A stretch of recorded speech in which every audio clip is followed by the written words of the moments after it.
On the morning of August 25th, 2012, a mechanical excavator began tearing up a parking lot in Leicester, England.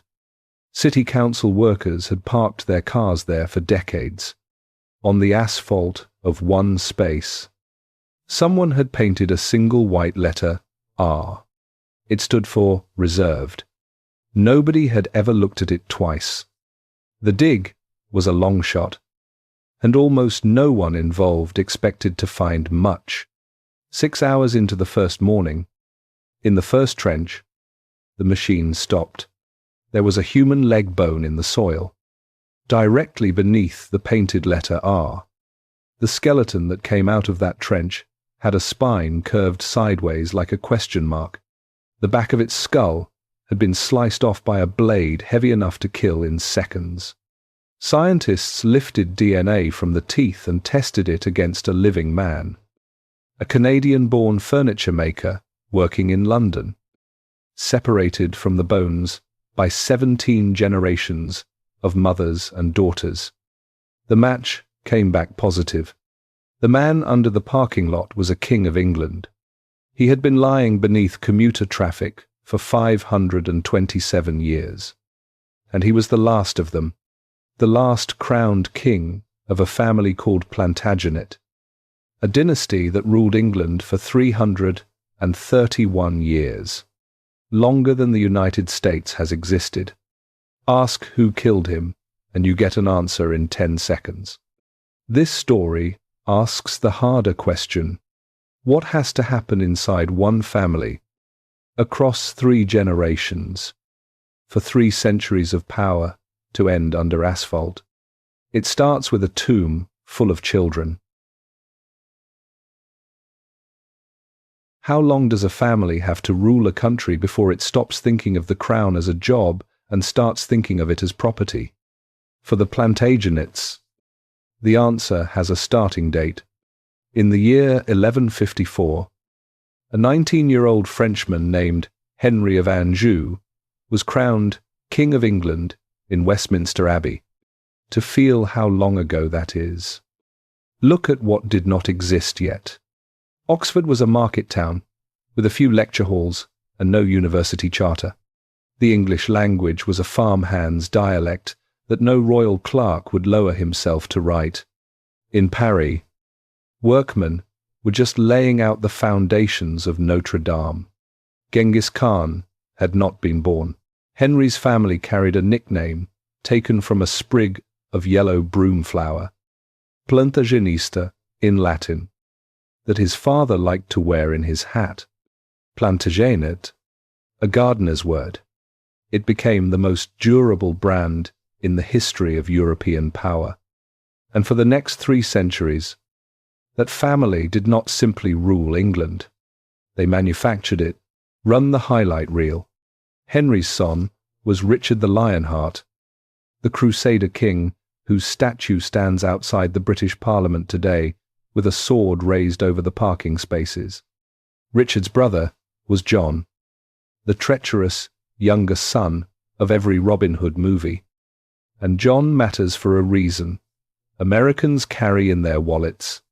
In 1215, on a riverside meadow called Runnymede, his own barons cornered him and forced him to seal a document called Magna Carta, and buried in it was a sentence saying, no free man could be imprisoned or destroyed, except by the lawful judgment of his equals and the law of the land. 5.5 centuries later, that sentence walked into the American Bill of Rights, almost word for word, and a copy of Magna Carta sits today in Washington, in the National Archives. A few feet from the Constitution, it helped father. The family tree that produced King John also produced, in a sense, the paperwork of the United States. The reel keeps running. John's son rebuilt Westminster Abbey into the church you see in every royal wedding broadcast. His grandson was Edward I, the towering, terrifying king. Americans met as the villain Longshanks in Braveheart, who hammered Scotland and ringed Wales with a chain of castles so massive that tourists still walk their walls with their mouths open. And his great-great-grandson, Edward III, took the family into its largest war, a claim on the crown of France itself that would burn, on and off, for 100 years. Edward III is where this story truly begins. And he begins it by being too good at the one thing kings were made for. He had children, 12 of them, with his queen, and 5 sons who lived to be men. Each one handed a duchy, an income, and a bloodline of his own. Medieval kings prayed for exactly this: a deep bench, an heir, and a stack of spares. Nobody in the 14th century could see what Edward had actually built, which was a room full of loaded weapons with the safeties filed off. You can go stand in that room today. In Westminster Abbey, Edward III lies under a gilt bronze effigy, an old man with a river of beard, serene, victorious.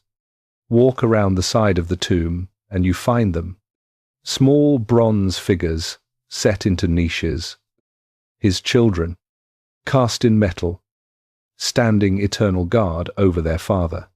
6 of the figures survive. They look like toys. Every civil war England fought for the next century and a half was fought between the descendants of these little bronze dolls. Over the question of whose toy the country was, 2 of the figures concern us, and they are the 2 nobody at the time bothered watching. The first is Lionel of Antwerp, the king's 2nd surviving son. Lionel was a physical marvel, close to 7 feet tall by report, a giant even by the standards of a family that ran tall. He did very little with it. He ate magnificently, married twice, and died young in Italy after a wedding feast so extravagant that chroniclers listed the courses like a battle roll. He left exactly 1 child, a daughter named Philippa. The second is Edmund of Langley, the king's 4th surviving son. Edmund was the quiet one, a man who liked hunting and disliked trouble, and history would have filed him under harmless except for one administrative detail. In 1385, he was made the 1st Duke of York. He gave the title its name, a name that at the time meant nothing more than a northern city and some land. 2 of the little bronze children on that tomb, a giant who left only a daughter, and a homebody who left only a title. Set them side by side and you are looking at the 2 halves of a bomb. Here is the fuse. English law said the crown ran to the eldest son, then his sons, down the line. Simple, until a line ran out of men. Lionel's line ran through his daughter, Philippa, who married into a powerful border family called Mortimer, so the blood of the 2nd son now flowed in the Mortimers. But it had passed through a woman. The blood of the 3rd son, John of Gaunt, flowed in the house of Lancaster, unbroken from father to son. Which claim stood senior, the older blood through a mother, or the younger blood through males only? England never answered. There was no statute, no ruling, no page in any law book. The kingdom that wrote Magna Carta, the most famous legal document on earth, never wrote down the one rule its own survival depended on. In 1399, the House of Lancaster stopped waiting for an answer and took the crown with an army. And the question did not die. It went to sleep inside land deeds and marriage contracts, the way unexploded ordnance sleeps in a ploughed field. Then, in the early 1400s, 2 bloodlines quietly married. Anna Mortimer, carrying the senior blood of Lionel the Giant, wed Richard of Conisburg, the younger son of quiet Edmund's line. Anne died giving birth to their son. The baby who survived her carried, fused in one small body, the oldest royal blood in England, and the York name and fortune to fund it. No living person held a stronger claim to the throne, on paper, than this child. He was a bomb with a birth certificate. His name was Richard, and before his 4th birthday, the axe found his family first. What turns the richest man in a kingdom into a rebel? Ambition is the easy answer, and it is usually the lazy one. The file on Richard, Duke of York, suggests you count something else. Count the doors that were closed in his face. Honour be honour. Over 30 years, until the only door left open had a throne behind it. Start with the childhood, because it opens with an execution. In August of 1415, at Southampton, King Henry V uncovered a conspiracy against his life on the eve of his invasion of France, and one of the plotters was Richard of Conisburg, the father of our 3-year-old. He was beheaded within days, his head still falling as the fleet weighed anchor for the campaign that ended at Agincourt. 10 weeks later, on that famous field, the boy's uncle, the 2nd Duke of York, went down in the crush of the fighting and suffocated inside his armour. In a single autumn, a toddler lost his father to the axe as a traitor, and his uncle to the mud as a hero, and inherited from the two of them one of the greatest fortunes in England. That is the whole condition of the House of York in one season. Royal blood ran in the boy thick enough to kill for, and everyone who carried it before him had died carrying it. The crown, oddly, treated the orphan well. He was raised as a royal ward, educated as a great lord, and married in childhood to a girl named Cecily Neville, youngest daughter of the mightiest baron in the north. Dynastic bookkeeping, 2 estates stapled together. It became something better. Cecily was proud, formidable, and by the gossip of the age, strikingly beautiful, and where noble wives usually stayed home. Cecily went where Richard went, to his war postings, to his governorships. For 30 years, remember her. This whole story will end up resting on her shoulders, and she will bury nearly everyone in it. The boy grew into a serious, careful, slightly stiff man, and by his 20s he was the richest private landowner in the kingdom, with estates across England, Wales, and Ireland, under a strong king. A man like that becomes the pillar of the realm. Richard was loyal to a fault, and he wanted exactly that job. The problem was the king he got. Henry VI had inherited the crowns of England and France as a baby, and he had grown into a gentle, prayerful, trusting man with no appetite for war and no talent for government. Around a king like that, a court forms like plaque around a tooth. Favourites controlling access, controlling money, controlling what the king heard, and the favourites had a leader, a rival grandee named Edmund Beaufort, Duke of Somerset, a man from the king's own extended family, chronically broke, endlessly charming, and gifted at exactly one thing, staying closest to the royal ear. Now watch the doors start closing. In his 30s, York was sent to France as the king's lieutenant, the top command, to hold Normandy together as the great conquests of Henry V began to rot. He governed from Rouen, and he did the job properly. And when the money from London stopped coming, which it always did, he paid the army out of his own pocket. By the time his term ended, The crown owed him around £38,000, a sum so large you could run a small kingdom on it, and the debt was simply never paid.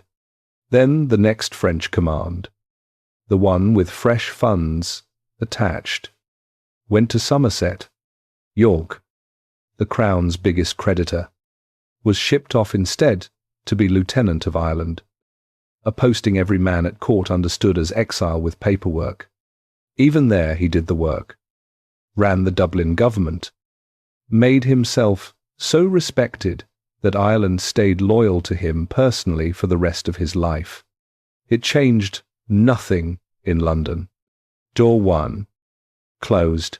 Then came 1450, the year the bill for bad government arrived all at once. Normandy collapsed under Somerset's command. The whole duchy lost in a year. The king's chief minister was lynched by sailors in the Channel. Kentish rebels marched into London demanding reform, and in their manifestos they named the man they wanted brought into government, the Duke of York. He came back from Ireland without being asked, stood before the king, and demanded reform of the council and the removal of the men who had lost France. He got warm words. Somerset got promoted. Door 2.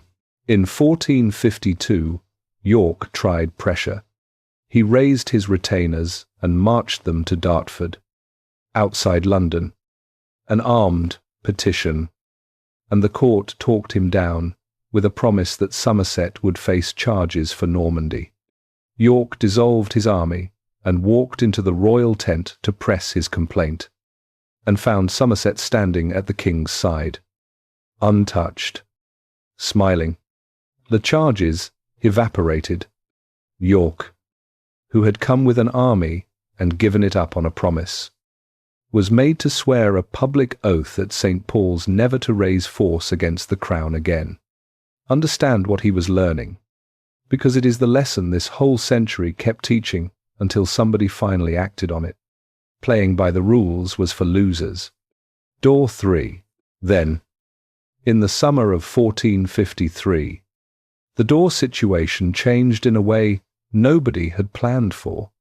The king's mind broke. News arrived that the last English army in France had been annihilated, and Henry VI simply stopped, sat unresponsive, unreachable, for a year and a half. The court concealed it as long as it could. But a kingdom cannot run on a secret forever. And in 1454, the lords of England had to pick an adult to hold the wheel. They picked the obvious man, the richest, the most experienced, the one with royal blood. York became protector of the realm, and here is the fact that his enemies spent the next decade trying to bury. He was good at it. He ran a clean, sober government. He calmed private feuds, put crown finances in order, sent Somerset to the Tower to await trial at last, and spent his own money, again, on coastal defence. And note what he did not do. With the king helpless and the whole apparatus in his hands, he did not touch the crown. He did not harm the Queen's newborn son, the baby who had just pushed him out of the line of succession. He ran the store, and when the owner woke up, he handed back the keys, because the king did wake, around Christmas, 1454, and within weeks every reform was reversed. Somerset walked free out of the Tower, uncharged, and straight back to the king's right hand. York was dismissed. Every hour of good government bought him nothing at all. Door 4. And this one slammed. What came next?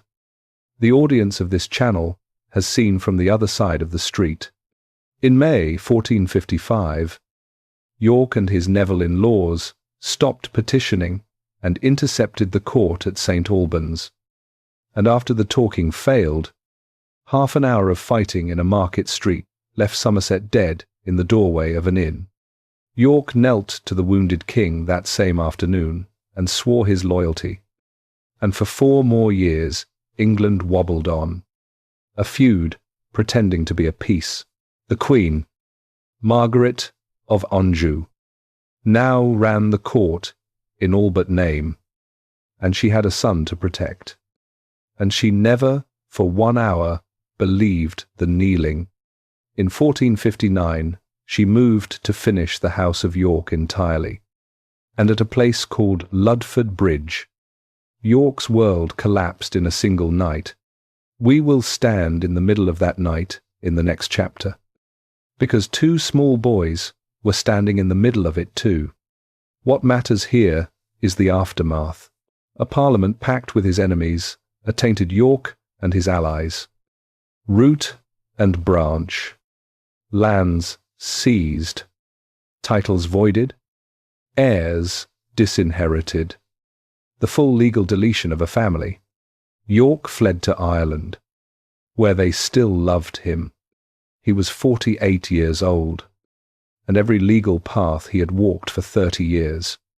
Service, petition, protectorate, oath, had led here, to a felon's status and a price on his blood. So in the autumn of 1460, after his allies had won a battle at Northampton and taken custody of the king, Richard of York sailed back, and this time the pretending was over. He marched south with trumpets, with a sword carried upright before him like a king's, with banners showing the undifferenced royal arms of England. On the 10th of October, he walked into Westminster Hall, into the same room where the House of Lancaster had claimed the crown 61 years before, strode to the empty throne, and laid his hand on it. Then he turned to the assembled lords of England and waited for the cheer. The room gave him silence. Total. Physical silence. The kind you can hear rustle. These were his allies. Many of them. Men who had fought beside him. And they stared at the floor. The Archbishop of Canterbury finally spoke, and asked whether the Duke wished to see the king. York's answer survives, and you can hear 30 years of closed doors inside it. He said he knew of no one in the realm who ought not rather come to him. The silence held, anyway. The lords would not unmake an anointed king, and they would not fight the man with the best blood in England either.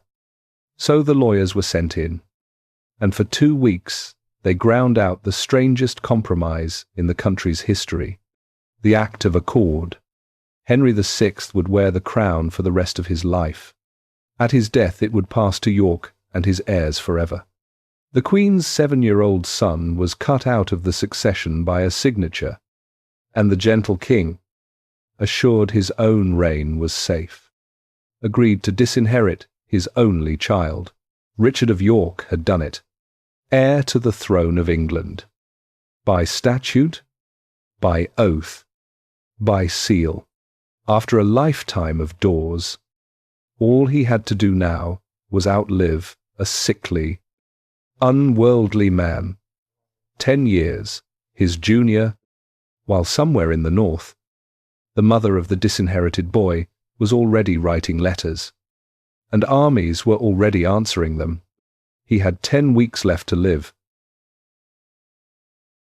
Every investigator working a family case learns to ask the same question. Before you ask what a man did, ask what he watched.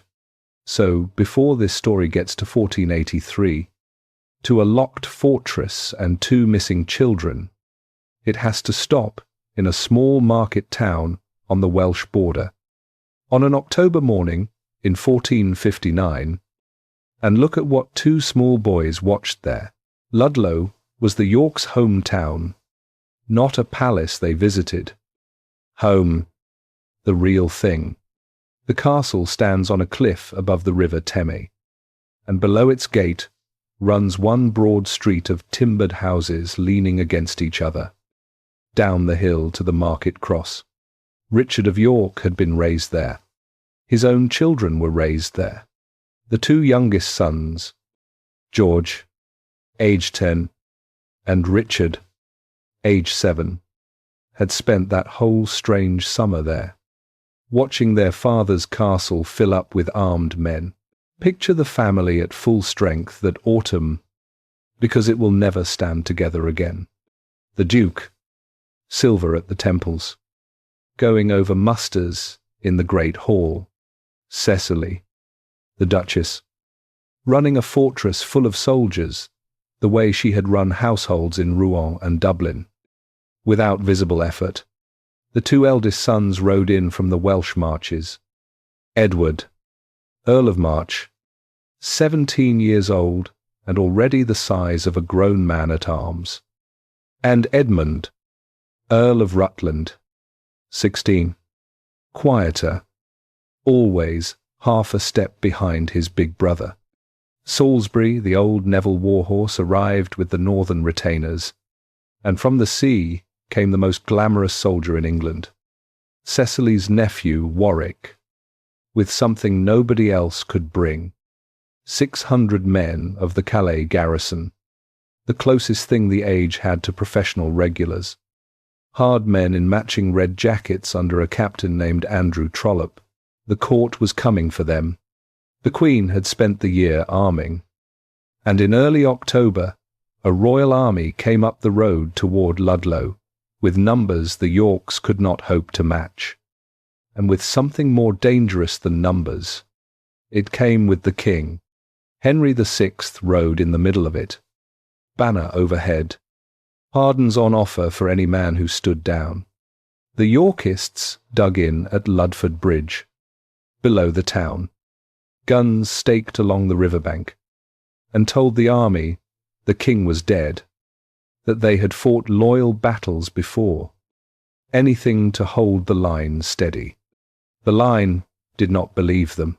Night fell on the 12th of October with the two armies in sight of each other's fires. Sometime, in the dark, Andrew Trollope stood up, gathered the Calais companies, the best troops in the Yorkist camp. The men everyone else's courage was leaning on, and walked them across the lines to the King. He took the Yorkist battle plans with him. What happened next inside the castle happened fast, and it happened at the level of a family, not an army. The leaders understood before midnight that the position was dead. Stand and fight in the morning meant annihilation, and the axe for every man over the rank of groom. So they ran, and the running had to be sorted by blood. The Duke took Edmund and rode west, through Wales, to the boats and Ireland. Edward went south with Warwick and Salisbury, riding hard for the coast and Calais, 2 directions. Father and one son, and the other son with the cousins. They did not wake the town to explain. By sunrise, the army at Ludford Bridge was a shell. Guns still staked, banners still planted, commanders gone, and in the castle on the cliff, a decision had been made that historians still circle, because on paper it makes no sense at all. Cecily did not run. The Duchess of York, with her 2 smallest sons and her daughter Margaret, stayed put while every armed man of her house scattered into the dark. Maybe there was no safe road for children that night. Maybe she gambled that no royal army would dare harm a Duchess of the blood. Or maybe she had simply decided that somebody from this family was going to stand in front of what was coming, and she was the one qualified, because her rank was the only shield left on the property. What is recorded is where the royal army found her, not barricaded in the castle. She was standing at the market cross, in the open, in the middle of Ludlow, holding her boys. The army came up the street the way unpaid armies came into towns that had defied their king. Ludlow was treated as rebel property. The chronicle language is short and ugly. The town was robbed to the bare walls, and what men in that mood did to the people in their path went mostly unwritten. and the sources say, enough, that you would not want the rest. Wine ran in the gutters. Literally, casks stove in along the street until soldiers were drinking from their helmets. And the sack went on around one woman in velvet, standing at a stone cross with a 10-year-old on one side of her and a 7-year-old on the other, daring anyone, by presence alone, to touch the blood royal. It worked. That is the astonishing part. The crowd of them were taken into custody, unharmed, and handed to the keeping of Cecily's own sister, whose husband commanded on the other side. The Duchess had read the rules of the game correctly, and her rank held, and the three of them stood there while their world was carried past them in sacks. Now do what a case officer would do, and file what each boy took away from that street, because the two of them will spend the rest of this story acting out the lesson. George, at 10, watched his all-powerful father vanish overnight, and watched the winners strip the losers of everything they owned by breakfast. The lesson a certain kind of clever child takes from that is simple, and George never unlearned it. Sides are temporary. Losing is permanent. Be standing with the winners when the music stops. Whoever the winners are. Hold that thought for about 11 chapters. Richard, at 7, learned it differently. The men ran. That was the raw fact of the night. The soldiers, his childhood was built around. The father, the giant brother, the dazzling cousin, all of them justified, all of them making the militarily correct choice, and all of them gone when the sack began. The one who stayed, the only wall between him and an army, was his mother, standing on rank and nerve. A boy who watches that at 7 can spend a lifetime deciding what he thinks of it. Years later, grown, this boy chose the motto he would carry to his grave, and you can read it as the vow of a man still standing at that cross. Loyault me, loyalty binds me. Americans have a name for this kind of chapter. The origin story. The moment in the first act, filmed in rain and firelight, that the whole third act keeps calling back to. Fiction puts it there because real investigations keep finding it. The file behind the file, the thing the man watched before he became the case. 1483. The missing princes. The seized crown. None of it starts in 1483. A fair share of it starts here, in a looted street, in the space between a boy learning that only winning is safe, and his little brother learning that loyalty is the only thing left when everything else runs. Within weeks, a parliament of enemies formally attainted the House of York. Lands gone, titles gone, heirs disinherited on paper. The family was now legally nothing, scattered across 3 countries, a father in Ireland, and heir in Calais, a mother and children held as prisoners in a genteel cage. Whatever came next would have to be total, victory or extinction, with nothing in between. It came within the year, and it came for the father first. Here is a question you can hold in your hand. When an enemy takes the trouble to mock a dead man, what is the mockery for? Killing ends a life. Mockery is aimed at something that survived the killing. And whoever nailed a paper crown to the head of Richard of York understood exactly what had survived him. Keep that question standing. First, the 31st of December, 1460, and how the head got on the gate. Rewind 3 months. The Act of Accord had made York heir to the throne, and made his family untouchable in law, and the law's reach turned out to be about 60 miles. The disinherited queen was in the north, and the north was rising for her. Percy's, Clifford's, Somerset's son, every family with a father to avenge from St. Albans, gathering into an army around the one cause they shared. The rightful prince had been robbed. By December, the reports coming south described lands of York's allies being ravaged, and a host in Yorkshire that some letters put in the tens of thousands. Numbers, you should treat the way you treat all medieval numbers, as a shout rather than a count. Someone had to go north and answer it. The Duke went himself, taking Edmund, now 17, and his old ally Salisbury, and a force of perhaps 5,000 or 6,000. Edward, the eldest, was sent the other way, toward Wales, to raise the family lands. Off they marched into the worst weather of the year, and on the 21st of December the Duke reached his own castle of Sandal, near the town of Wakefield, and shut the gates to keep Christmas in a fortress with an enemy army somewhere out in the winter dark. The truce of the season held through the holiday, at least formally, and then, on the 30th of December, Richard of York did the thing that has puzzled every soldier who ever studied it. Sandal was small, but strong, sitting on a motte with wide earthworks, exactly the kind of position a smaller force holds while it waits for help. Edward was coming.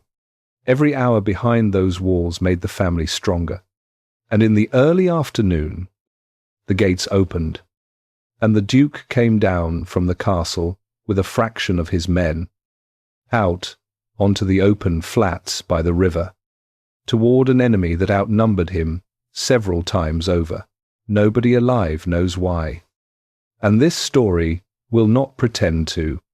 The oldest account says a foraging party was jumped within sight of the walls, and the Duke would not stand behind stone and watch his own men be butchered on his doorstep.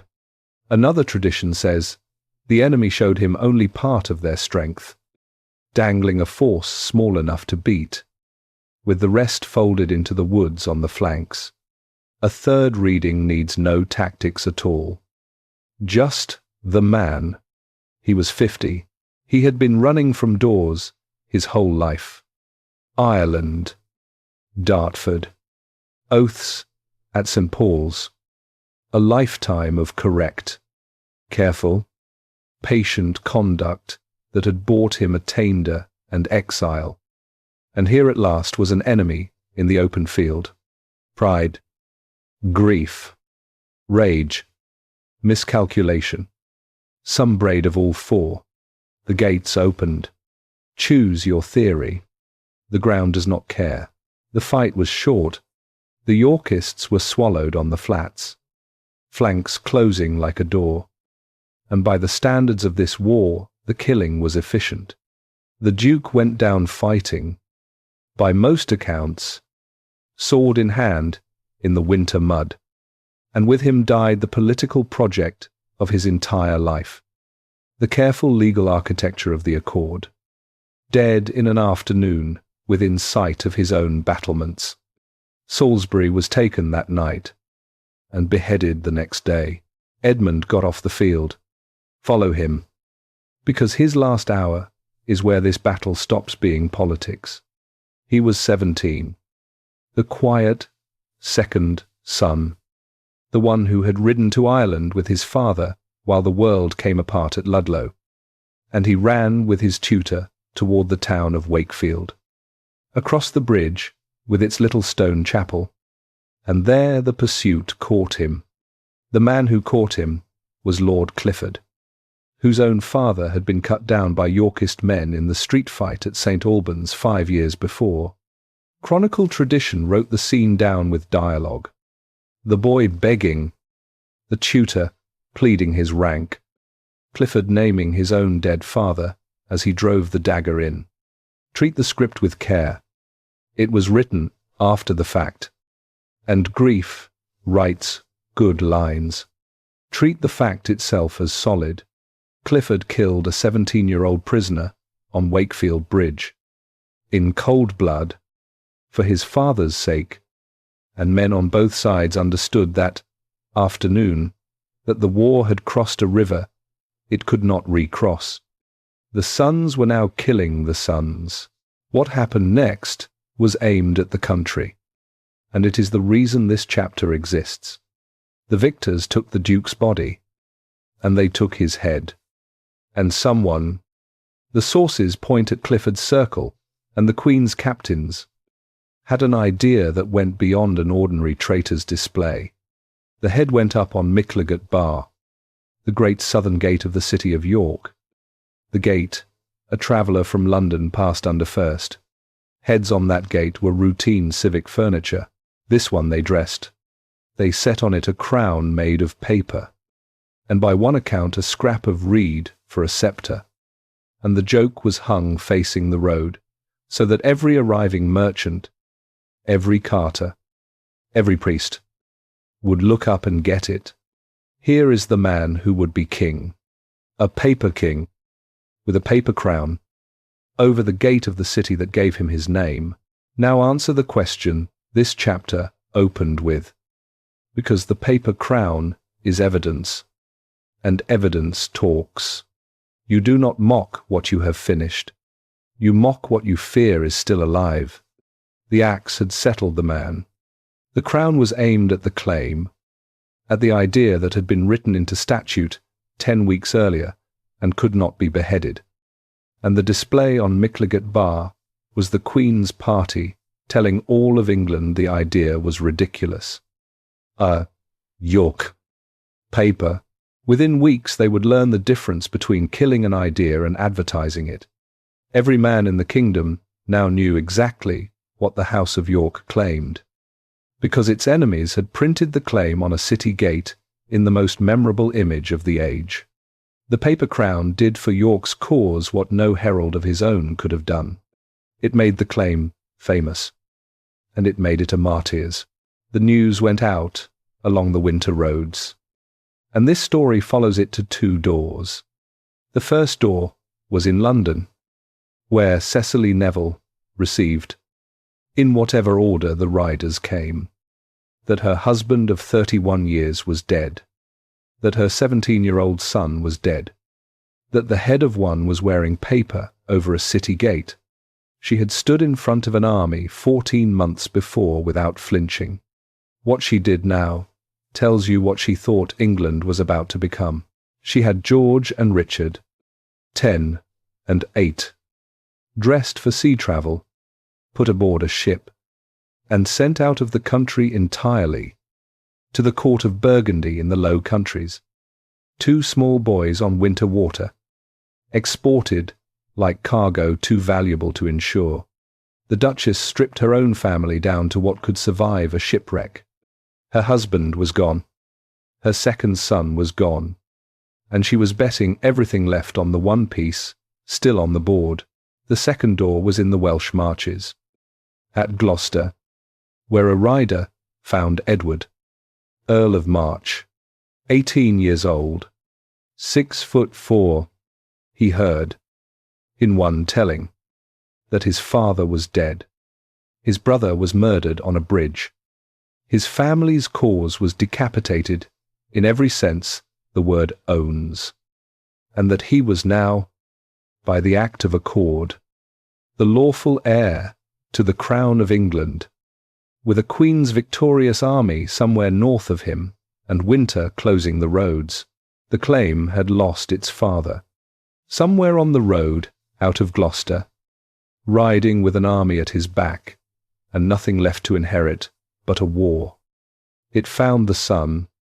The next time this family's enemies looked up at a winter sky, there would be 3 suns in it.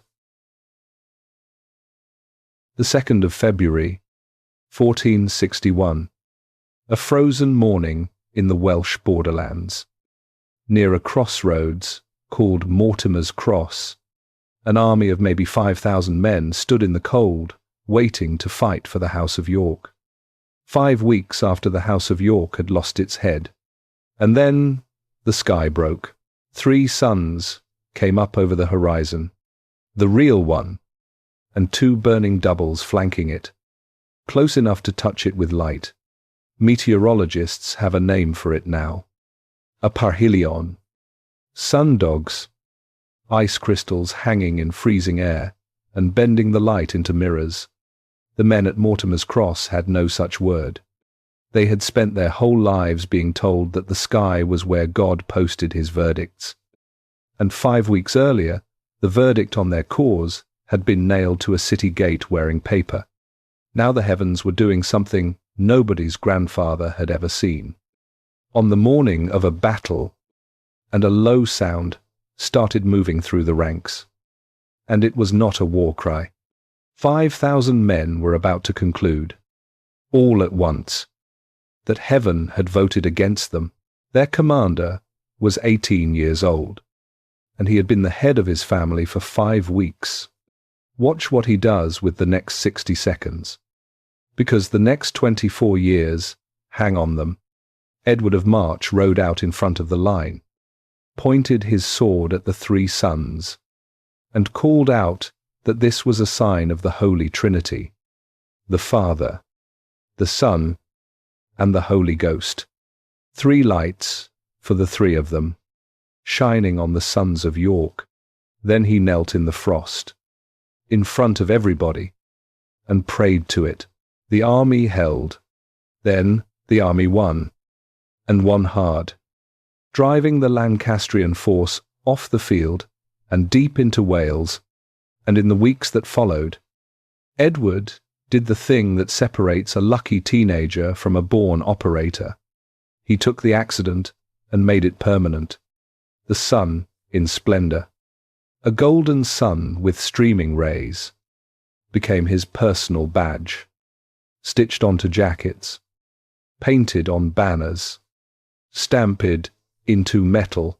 A blast of ice crystals over a frozen field was now the trademark of the House of York, and every soldier who wore it was walking proof of the morning heaven, changed sides. His father had spent 30 years arguing his claim with documents. Edward understood. At 18, standing in front of 5,000 frightened men, that an argument you can see beats an argument you can read. It helped that the man himself was something to see.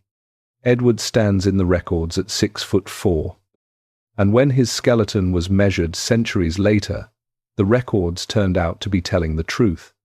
Set that frame in a country where the average man stood around 5'7", put it in polished armor, and give it a face that even hostile chroniclers, men paid to hate him, kept describing as the handsomest in Europe. American viewers can size him instantly. This is an NFL tight end in plate armor.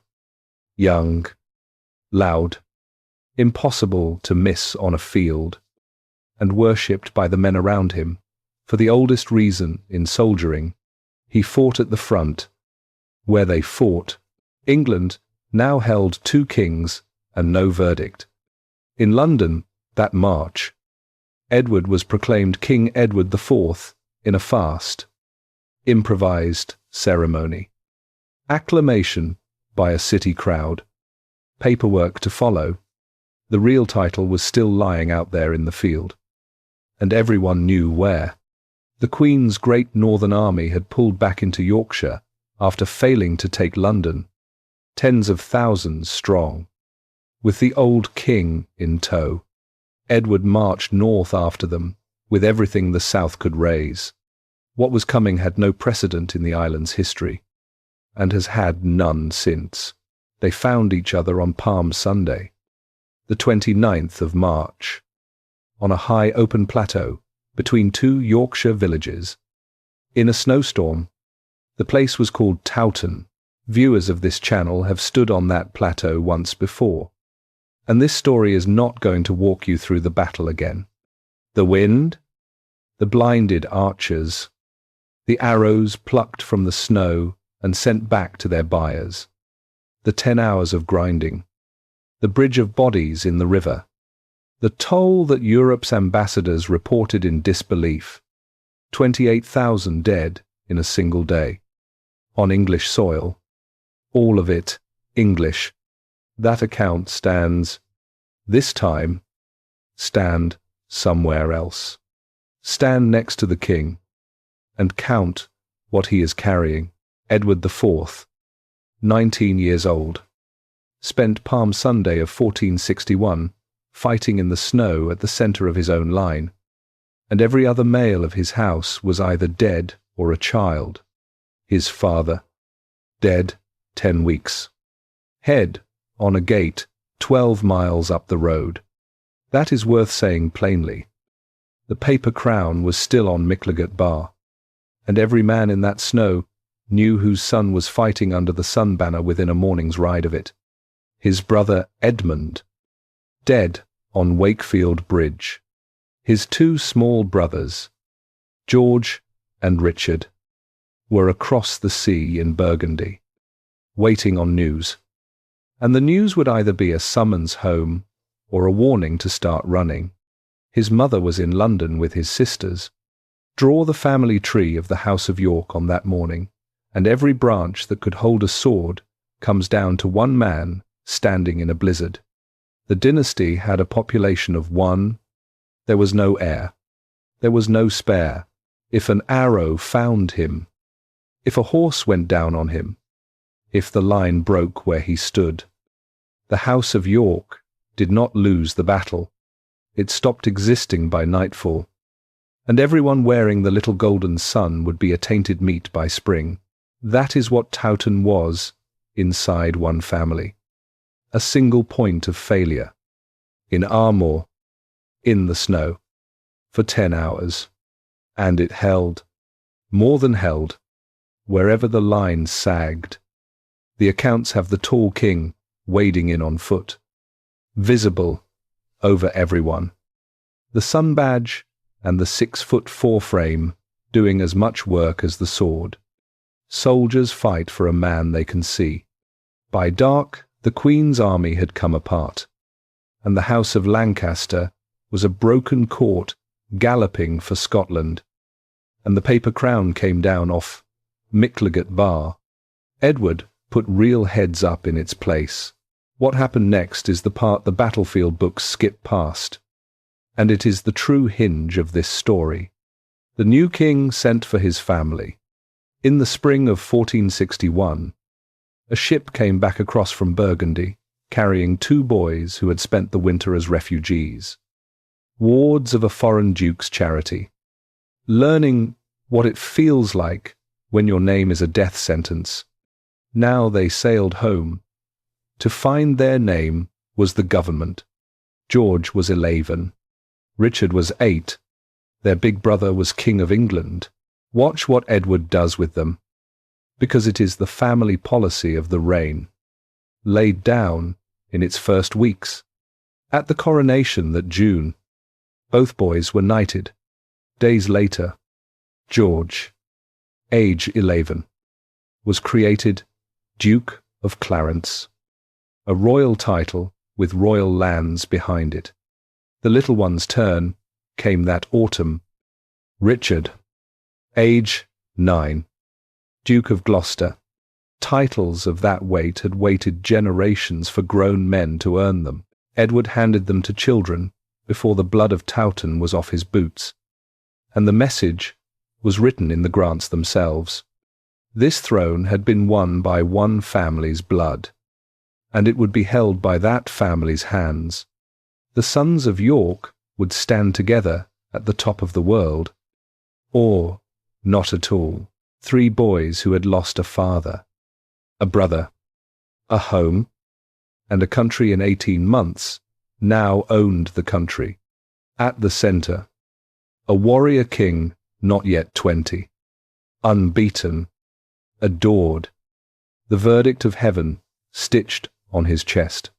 Beside him, 2 brothers he had raised from attainted orphans to royal dukes with a stroke of a pen, bound to him, surely, by everything they had survived together. Hold that picture, the three sons, together over the field at last. This story will show it to you twice more. And both times, it will cost you something to look at. Leave the 15th century for a few minutes. There is something on a lab bench in Leicester that talks. 2012. University of Leicester. In the days after the excavation, the bones from under the parking lot are laid out in anatomical order on black cloth, and the osteologists begin with the same protocol they would use on any murder victim. And in a sense, that is the file this belongs to. Age at death. Early 30s. Build. Slight. Almost delicate. The bones of a man who would have stood around 5'8" before you account for the one thing in the skeleton nobody can look away from. The spine does not run straight. It sweeps to the right in a long curve and comes back, and when the team reassembled it and measured, the curvature ran somewhere between 65 and 85 degrees. The diagnosis is adolescent onset idiopathic scoliosis. And inside that dry phrase is a date, because adolescent onset means the spine was straight in childhood and began to curve around age 10, maybe a little after. Idiopathic means no one knows why it happens. It was nobody's fault. It was not injury, not illness, not punishment. The body simply began, quietly, to twist. Now, run the date against the file. At age 10, this skeleton was a boy recently back from exile in Burgundy, newly made Duke of Gloucester, little brother of the king, and, within a couple of years, the records place him far from the court, sent north into Yorkshire, to a castle called Middleham on the edge of the high moors, into the household of his cousin Warwick, to be trained. Training meant the full curriculum of a fighting lord. Riding at the quintain, wrestling, hours a day under a swordmaster, in a yard full of other well-born boys who watched each other the way boys watch each other. Put the two facts in the same room, and you are standing inside a secret, somewhere in those Middleham years. A boy in a warrior family, a family whose entire right to rule had been argued with battles, began to notice that his own back was failing him, one shoulder riding higher than the other, a tunic that hung wrong, and around him, a world with exactly one framework for it, a world that taught from the pulpit that the body was the soul made visible, that a crooked frame advertised a crooked heart. There was nobody to explain growth plates to him. There was no name for it that was not a judgment. Here is what the record shows he did about it. Nothing is what the record shows. That is the finding. Search the letters, the chronicles, the ambassador's reports from his entire lifetime, the paperwork of a man who lived in public from age 8, and the descriptions of his body come back ordinary, slight, they say. The lady who saw him at a reception and wrote home about it described 3 fingers of height, a difference from his brother, and nothing else worth a line. The great catalogue of insults. The crook back, the withered arm, the limping monster. Every word of it enters the record after August 14, 85, when the man was dead and could no longer stand in a doorway and contradict it. In life, the curve was invisible. The scientists who studied the bones concluded a good tailor and a custom armourer could hide the condition almost completely, and that the scoliosis, while it would have cost him stamina and caused real pain, left him fully able to fight. Fully able is a lab's way of putting it. Stand in the Middleham yard and put it another way. A boy watched his own body turn against him, in a culture that called that a verdict. And he answered it with work. He built the strength to manage a war horse and a lance around a spine that fought him for every hour.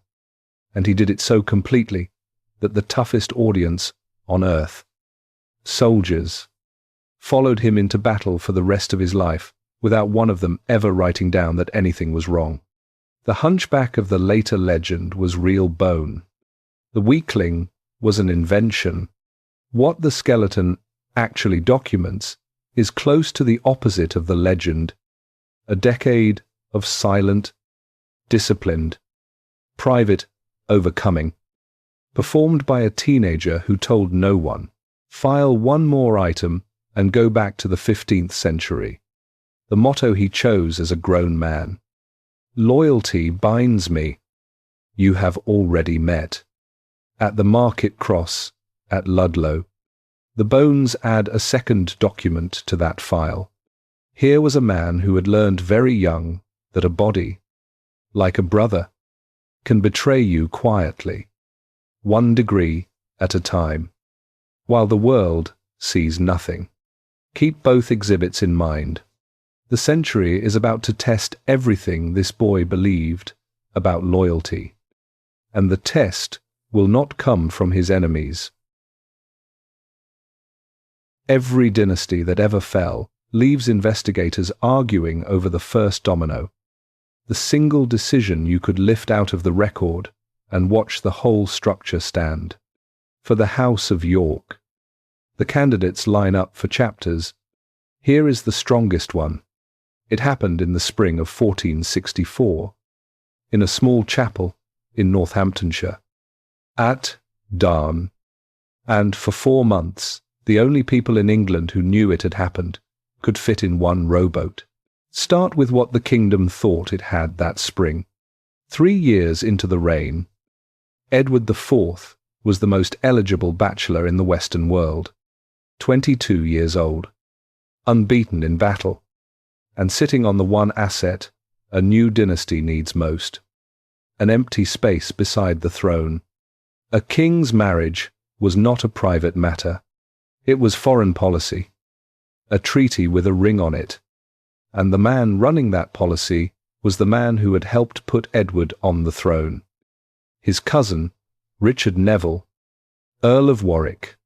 Warwick was in his mid-30s, the richest earl in the country, brilliant, theatrical, worshipped by the London crowds, and known from Italy to Spain by a nickname that told you exactly how the world scored things, the Kingmaker. Through 1464 he was deep in negotiation with the King of France for the hand of a French princess, Bonne of Savoy, sister-in-law to the French king himself. The prize was enormous. Permanent peace with England's oldest enemy, the House of Lancaster, cut off from French help forever, and Warwick standing at the centre of Europe as the man who had built it. He pursued it for months, meeting envoys, exchanging terms, speaking for his king. Now, here is what his king was actually doing. The story, as England later received it, begins under an oak tree at a manor called Grafton, where a widow waited by the roadside with her 2 small sons to petition the king, who liked to hunt that country, about her dead husband's confiscated lands. Chroniclers dressed the scene until it glowed, and one version even added a dagger, the widow at the king's throat, or the king at hers, depending on who was telling it. Virtue defending itself against royal appetite. Strip the varnish off and treat the tale the way you treat all perfect scenes written after the fact, with a raised eyebrow. What the record itself supports is plainer and stranger. Sometime that spring, probably on the 1st of May, Edward rode out from his lodgings near Grafton at dawn, telling his household he was going hunting. What he hunted was a wedding, in the small chapel, with the bride's mother, a priest, 2 gentlewomen, and by one account a young man to help the priests sing. The King of England married Elizabeth Woodville in absolute secrecy, spent the morning with her, and rode back to his men in time for dinner, saying nothing to anybody. Look hard at the bride, because everything about her was a political impossibility. She was a widow, roughly 5 years older than the king, with 2 sons. Her late husband, Sir John Grey, had been a Lancastrian knight, and he had died of his wounds after the Second Battle of St. Albans, fighting against the House of York. Her family, the Woodvilles, were minor gentry with one exotic ornament. Her mother Jacquetta was a duchess of the high nobility of Luxembourg, who had scandalized Europe by marrying a handsome nobody for love, which at least tells you where Elizabeth learned that it could be done.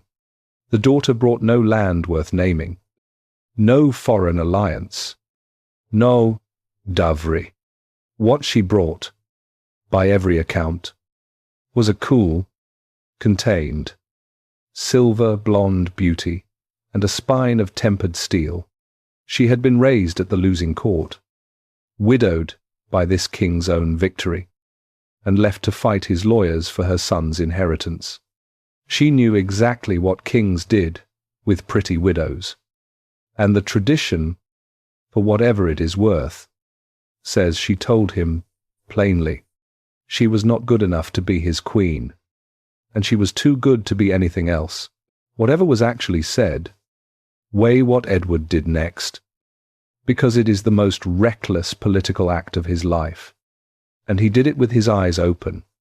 Kings kept mistresses by the dozen, and nobody counted. Marriage was the state itself. Edward had a realm full of half-loyal lords who needed the fruits of a royal marriage, and a chief minister publicly promising a French princess. He married a penniless English widow from the wrong side of the war for, as far as any evidence can show, no reason of state whatsoever. Historians have hunted the angle for 5 centuries and come back empty-handed. Then he did the part that turned recklessness into insult. He sat on it through the summer, while Warwick negotiated the French match in good faith, offering terms on behalf of a man he did not know was married. The king said nothing. The Kingmaker was out on the world stage, selling a groom who had already been to the church. The secret broke in September, at a council meeting at Reading, and it broke because it had to. The French marriage was ready for a decision. The lords pressed the king to close it, and Edward, cornered at his own council table, finally said the thing out loud. He could not marry the French princess. He was already married, months married, to Elizabeth Woodville. The silence that followed is not recorded, and does not need to be. Days later, the new queen was escorted into Reading Abbey to be honoured by the whole court, and the man assigned to lead her in by the hand, before every watching eye, was Warwick. Whoever arranged that piece of theatre had a taste for cruelty. The Kingmaker walked the proof of his own humiliation down the aisle, holding its hand, while ambassadors scribbled the scene home to every capital in Europe. If it had ended there, as a wound to one proud man, the dynasty might have absorbed it. What made the marriage a structural crack was arithmetic, and the arithmetic wore wedding clothes. Elizabeth did not come alone.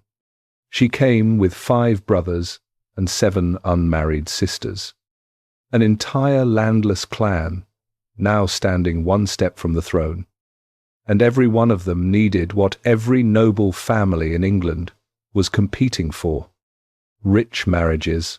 The heiress market of a whole generation was a fixed pool, and the Woodvilles went through it like a tide.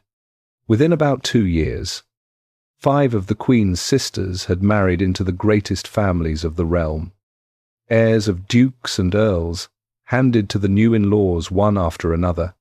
The masterpiece came in January 1465, when the Queen's brother John, a young man of about 20, married Catherine Neville, the Dowager, Duchess of Norfolk, a lady several husbands and roughly 45 years his senior, and Warwick's own aunt.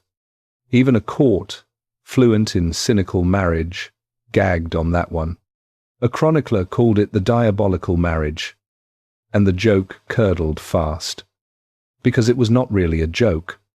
It was a raid, conducted through the church door, on everything the old families expected to inherit.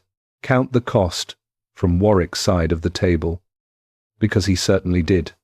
He had 2 daughters, Isabel and Anne, the greatest heiresses in England, and no sons. His entire dynastic future ran through those 2 girls marrying at the summit, and the natural summit was the royal family itself, the king's 2 brothers. Edward blocked any such match.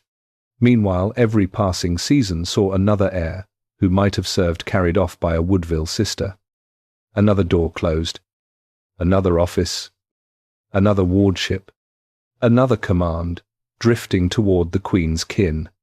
The Kingmaker, the man whose ships and money and name had carried this family to the throne, now stood in packed council chambers, watching the relatives of a Lancastrian widow inherit the country he had paid for. And his king, his cousin, the boy he had made, smiled at him across the table and gave him nothing, a marriage that may well have begun as the one honest impulse of Edward's life. And its consequences ran out of the little chapel at Grafton like cracks through ice. Nobody in the kingdom would draw a sword over it for years yet. Almost every sword drawn in the rest of this story traces back to it. The file on a betrayal always has 2 openings. There is the day the knife shows, and there is the day. Always earlier and always quieter. When a loyalty stopped being load-bearing and nobody noticed. This chapter runs both openings side by side. Because, in the summer of 1469, when the House of York finally cracked, it did something no one had modelled. It cracked along the line of the 3 brothers, and the crack chose the middle one. By that summer, the 2 younger sons of York had grown into men, and the court had learned to tell them apart at a glance. George, Duke of Clarence, was 20, and every account agrees he was magnetic, tall, golden, fluent, a beautiful public speaker with real charm and a bottomless hunger nobody could name. He was heir presumptive to the throne, while the king's marriage kept producing daughters, and he had been raised since age 11 inside the certainty of his own royal significance. What he lacked was anything to do. His brother gave him honours and land, and no real command. And idleness sat on George like a rash. Richard, Duke of Gloucester, was 16, dark where his brothers were fair, slight where they were huge, serious to the point of severity, and finishing his training at Middleham in the north, inside Warwick's own household, closer to the Kingmaker day by day than either of his brothers. Warwick had daughters, and he had grievances, and in 1469 he put them together, the marriage Edward had forbidden, between the Earl's elder daughter Isabel and the heir, presumptive George, went ahead anyway, in open defiance, across the water at Calais, where Warwick was captain, and the king's writ arrived seasick on the 11th of July. George of Clarence married Isabel Neville in a splendid ceremony, and the wedding party barely had time to dance. Within days, the bridegroom and his new father-in-law issued a public manifesto, a list of the realm's sufferings under evil counsellors, meaning the Queen's family, echoing and men noticed this at the time. The exact language the Yorkist lords had used against the old king a decade before. Then they landed in England with an army. Read what Warwick was attempting, because it was precise. He did not claim the crown. Not yet. For anybody. The plan was older and colder. Seize the king's person, destroy the queen's kin, and rule through a captive Edward, with George bound to the project by marriage and standing by as a spare king in case the first one proved unusable. And for a few astonishing weeks, it worked. A northern rising Warwick had helped incubate, drew the royal forces out of position.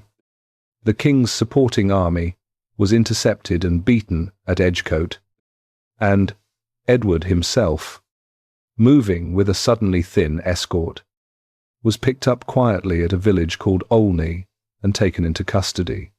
The Queen's father, Earl Rivers, and her brother John, the young man of the diabolical marriage, were caught and beheaded outside Coventry on no authority but Warwick's word. England, which had spent a decade learning that its king could be captured in battle, now learned he could simply be collected, like a debt. For the second time in 10 years, the country had a king in custody, and this time the jailer discovered the flaw in the design. Nothing worked. The judges, the sheriffs, the money men, the lords, all of them slow-walked. Every order that came from a council with a captive king behind it. Disorder boiled up. Private feuds reopened. And Warwick found he could not raise troops to put them down, because no one owed obedience to an earl holding his cousin in a castle. After weeks of paralysis, the Kingmaker faced the arithmetic and folded. Edward was allowed to summon his loyal lords and rode back into London in the autumn of 1469, smiling, magnificent, greeting the men who had just beheaded his father-in-law as though returning from a hunting trip. There followed a season of public reconciliation, pardon, councils, embraces, the full Loveday Theatre, and this channel's viewers have seen exactly what such ceremonies are worth. By spring, there was a new rising, in Lincolnshire this time, and when the royal army scattered the rebels in a fight, men called Losecoat Field, because of what the fleeing soldiers shed to run faster. The captured correspondence and the confessions that followed pointed up the chain, past the local ringleaders, to Clarence and Warwick. The plan this time, the confessions said, had been plainer. George was to be made king. The mask was off. The pardons were spent, and the Earl and the Duke ran for the coast and took ship for France, where a man was waiting for them who could smell opportunity across water. King Louis XI, and the deal Louis brokered in that exile, the unthinkable handshake with Margaret of Anjou, has already been told from the Lancastrian side of the mirror.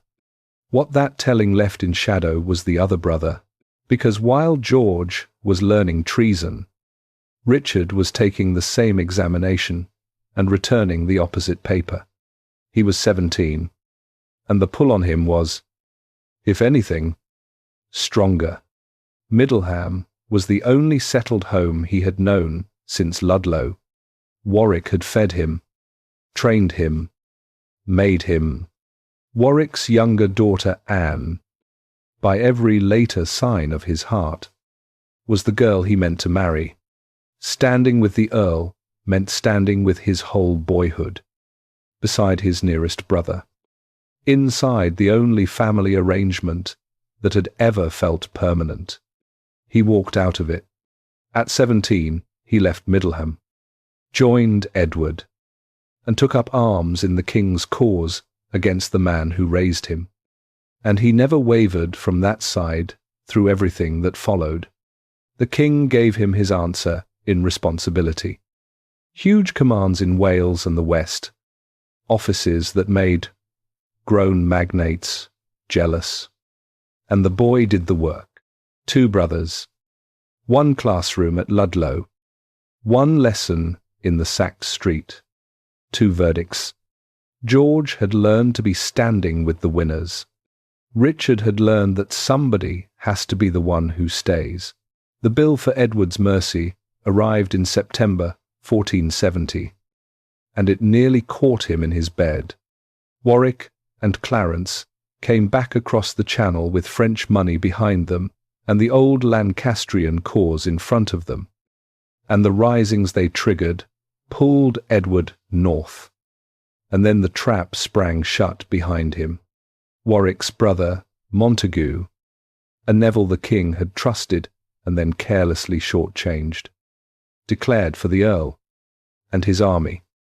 The army, Edward thought, was his rear guard. Turned around.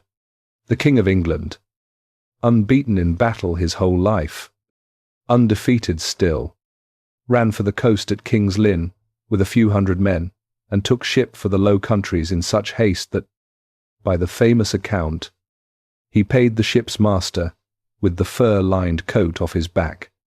Gone in a week, without a battle, the whole reign folded up like a tent.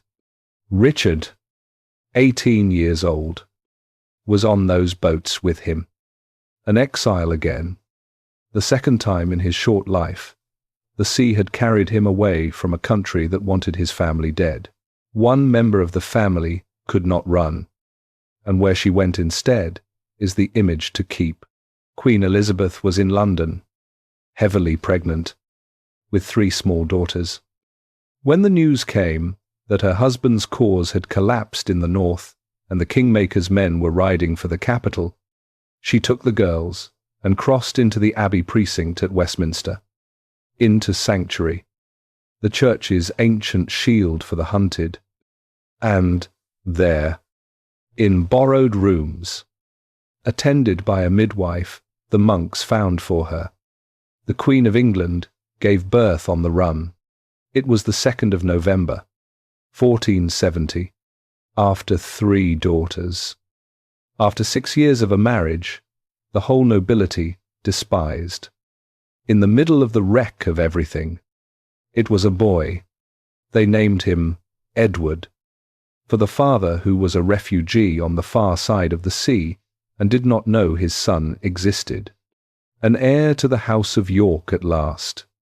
Born not in a palace, but in a hideout, with his father's enemies running the country outside the walls. Hold on to that detail. The way this story holds its evidence. The boy who would carry the whole future of this family entered the world inside a sanctuary, a fugitive before his first breath. Rooms would matter. All his short life. He had just been born in the safest one in England.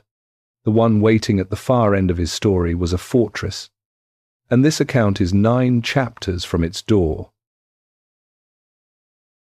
Here is a number worth sitting with.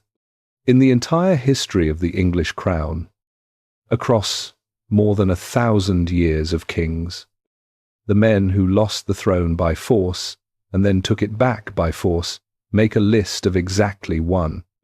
Deposed kings died in captivity, or died in exile, or dwindled into pensioners at foreign courts, waiting for invitations that never came. One man ran the play in reverse and won. This chapter is how he did it, and what it cost the family that did it with him. The winter of 1470 into 71 found Edward IV in the Low Countries, a king without a kingdom, borrowing his dinner. His host, the Duke of Burgundy, was married to Edward's own sister, Margaret, and even so, the Duke kept his brother-in-law at arm's length for months, calculating, waiting to see which way English weather was blowing. Across the water, England was being run by the strangest government in its history. The Kingmaker ruling in the name of poor restored Henry VI, a Lancastrian regime staffed by lifelong Yorkists, waiting for Queen Margaret and her son to cross from France and make it real. Every week she delayed was a week the new order stayed soft. And in February, European politics handed Edward his opening.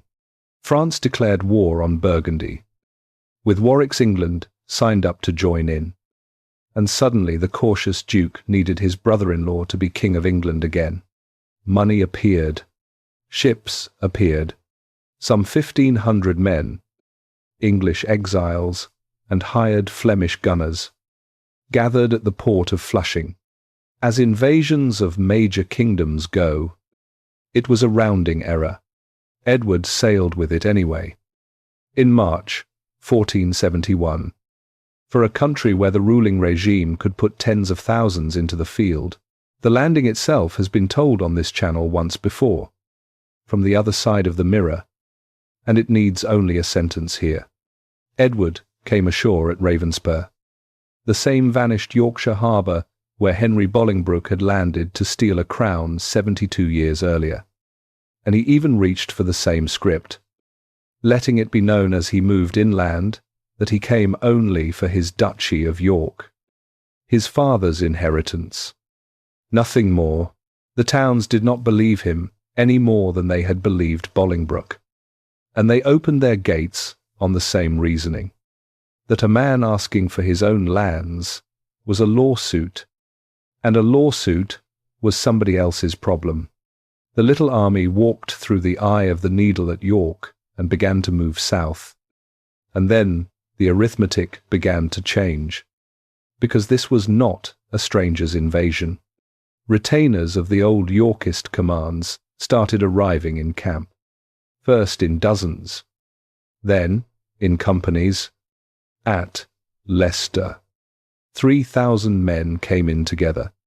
The force that had landed as a gamble was becoming, town by town, an army, and it was marching now with a speed that unsettled everyone tracking it, straight down the spine of England, bypassing garrisons, ignoring bait, aimed at one thing, London, and the man holding it, and then, on an April road near Banbury, the House of York performed the scene this whole account has been waiting for.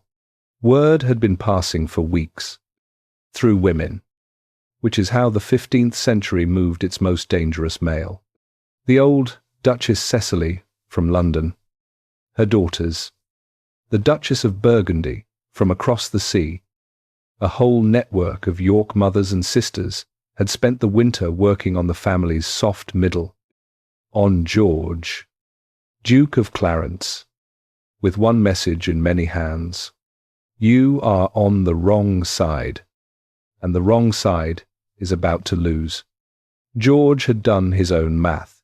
The Lancastrian restoration had given the crown's future to Margaret's son, which left a Yorkist turncoat's son-in-law precisely nothing except the daily company of people who despised him. So, when Clarence's army and Edward's army came within sight of each other near Banbury, drawn up, armed, brothers, on opposite hilltops, the banners suddenly stood still.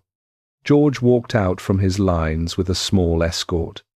Edward walked out from his, and between two armies, in the open, the King of England and the brother who had betrayed him, twice, in writing, met and embraced, and by the account that survives there were tears, and Richard of Gloucester was sent trotting between the two hosts to knit the commands together. The loyal brother, literally stitching the family back into one army on the road. The three sons of Mortimer's Cross stood in the same field again. Every man watching understood that the embrace was armour deep. It did not matter, for what was coming, armour deep would do. London opened its gates, the way London always opened, to the stronger tide. Edward reclaimed his capital, reclaimed poor bewildered Henry the Sixth, who greeted his returning rival with words so gentle they hurt. And then, with Warwick's army closing from the north, did the most Edward thing in the file. He did not wait behind walls. He scooped up every man he had, collected his wife and the son he was meeting for the first time out of sanctuary, parked them in the tower for safekeeping, and marched out the next day to find the Kingmaker. Before the Kingmaker was ready, the armies met in fog on Easter morning, north of the city at Barnet, and the battle that followed was decided by the fog itself. A Lancastrian wing returning from a local victory, mistaken in the murk for the enemy, shot down by its own side, and the cry of treason doing the rest. When the sun burned through, Warwick the Kingmaker was dead, cut down running for the horse lines, and the man who had made and unmade kings for a decade was stripped by looters like any common casualty. Edward had his body carted to London and displayed, open-faced, on the pavement of St. Paul's for 3 days. He had learned the family lesson about dead rivals and rumour. England was invited to file past and check. 18 days later, at Tewkesbury, against the army Queen Margaret had finally landed. The reckoning finished. This channel has stood on that field before, beside the last hopes of Lancaster. From the York side of the line, the day belongs to the youngest brother, Richard of Gloucester, 18 years old, commanded the vanguard of the royal army, the leading edge, the post of maximum blood, and he held it through the morning against the desperate flank attack that nearly cracked the line, and the counterstroke that broke the Lancastrians ran through his front. The boy from the market cross at Ludlow, the boy whose spine had been quietly failing him since Middleham, stood in the front rank of the battle that ended the war, and no chronicler on either side found anything to say about his body except where it had been standing. Margaret's son died in the rout. Margaret was taken, and on the night of the 21st of May, 1471, the night Edward rode back into London in triumph, Henry VI died in the Tower, and the government announced that the old king had succumbed to pure displeasure and melancholy. This channel has already sat with that locked room, and the skull with the matted hair, and the 15th century's talent for convenient grief. From this side of the mirror, only one line needs adding. Whoever carried out that night's work, the political responsibility, sat with the new regime, and every man in England did the same quiet math. The House of York had learnt the whole Lancastrian playbook, and had just run its final page, count what was left standing when the smoke cleared. Because no English king had ever stood where Edward stood in the summer of 1471, every rival claimant of the House of Lancaster was dead.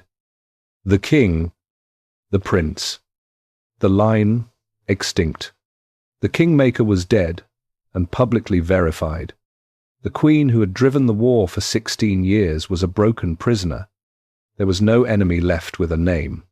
Edward was 29 years old, twice victorious in a single spring, unbeaten in battle across his entire life, restored by his own sword, with a healthy son in the cradle and 2 grown brothers at his side. One proven loyal through everything, one freshly forgiven and watched. The wars, as far as any living eye could see, were over, and York had won them outright. The house had run out of enemies. Every wound in the rest of this story is self-inflicted. Every rise and fall has a photograph you can point to, the one taken at the top, where everybody is smiling and nothing has gone wrong yet. For the House of York, the photograph exists, and you can stand inside it. It is a room, and the room still smells faintly of ink. Westminster, autumn 1476, In rented quarters near the Abbey, close by the chapter house, a prosperous English wool merchant in his 50s was assembling a machine no one in England had ever seen. His name was William Caxton, and he had spent 30 years trading cloth in Bruges, in the orbit of the Burgundian court, where he had picked up a second trade that was about to matter far more, and he had learned it under the patronage of a Yorkist, Margaret of Burgundy, the king's sister, who had encouraged his translations and backed his experiments. Now he was home, with presses and type and trained men, and the first machine, made books in English history, began to come off the bed of his press, within walking distance of the throne. Among the very first datable pieces of printing ever produced on English soil was a luxury item for a Woodville, a book of philosophers' sayings, translated by the Queen's own brother, the press. The technology that would eventually break the monopoly of every palace and pulpit in Europe entered England as a Yorkist house gadget, purring away under royal protection, turning out elegant volumes for the kings in laws. Americans should feel a small jolt of recognition standing in that room, because this is the founding machine of their own civilization, the engine of pamphlets and newspapers and constitutions, of common sense and the Federalist Papers, arriving in the English-speaking world under the sign of the White Rose. Edward and his court did not see a revolution. They saw a toy, a marvel, another glitter in a court that collected glitter. File the irony for later, because this story will come back to collect it. The machine, the House of York petted and patronized, would outlive the house, and would spend centuries printing the version of its final king, written by the men who destroyed him. Step back from the press and look at the reign it decorated, because the 12 years after Tewkesbury are the part of this story nobody films, and they are the part that made everything after hurt. England in the 1470s got the thing it had not had in living memory: competent peace. Edward, in his 30s, governed the way he had fought. Personally, fast and up close. He sat in on court cases. He knew the customs receipts. He ran the Crown's estates like a private business. And he did something no English king had managed in centuries. He got out of debt. He traded on his own account. Royal ships carrying royal wool. A merchant king. The London money men understood in their bones and adored. When he finally took an army to France in 1475, the campaign every warrior king was expected to mount, he sized up the odds, met the French king on a bridge instead, and sold the invasion for cash, a lump sum down and a pension of 50,000 crowns a year, every year, for staying home. The chivalry of Europe sneered. The English treasury smiled. It was the single most profitable battle never fought. And it tells you what Edward had become. A man who had won every battle of his life and concluded that the returns were better in peace. The money went where a new dynasty's money always goes, into the set dressing of permanence. The court of England in the 1470s was, by the testimony of foreign visitors who had seen Paris and Burgundy and Rome, the most splendid in Europe, a blaze of cloth of gold and imported velvet, feasts running to 50 courses, a king who was himself the finest object in every room he entered. At Windsor he began St. George's Chapel, a stone ship of a building meant to hold the tombs of his line for centuries. The library grew, the goldsmiths prospered, and the family in the middle of it all photographed, so to speak, like a dream. The tall golden king, the famously beautiful queen, two healthy sons now, Edward, born in sanctuary in the family's worst hour, and little Richard of York, plus a staircase of daughters led by Elizabeth, the eldest, a bright, fair girl who was, by the domestic accounts, her father's favourite human being.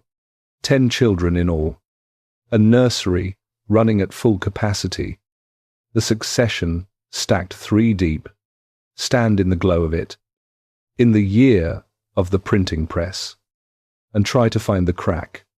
The wars are won, the rivals are extinct, the books balance, the heirs multiply. No royal house in Europe looked more permanent. Now watch the crack, because it was structural, and it was drawn on the map.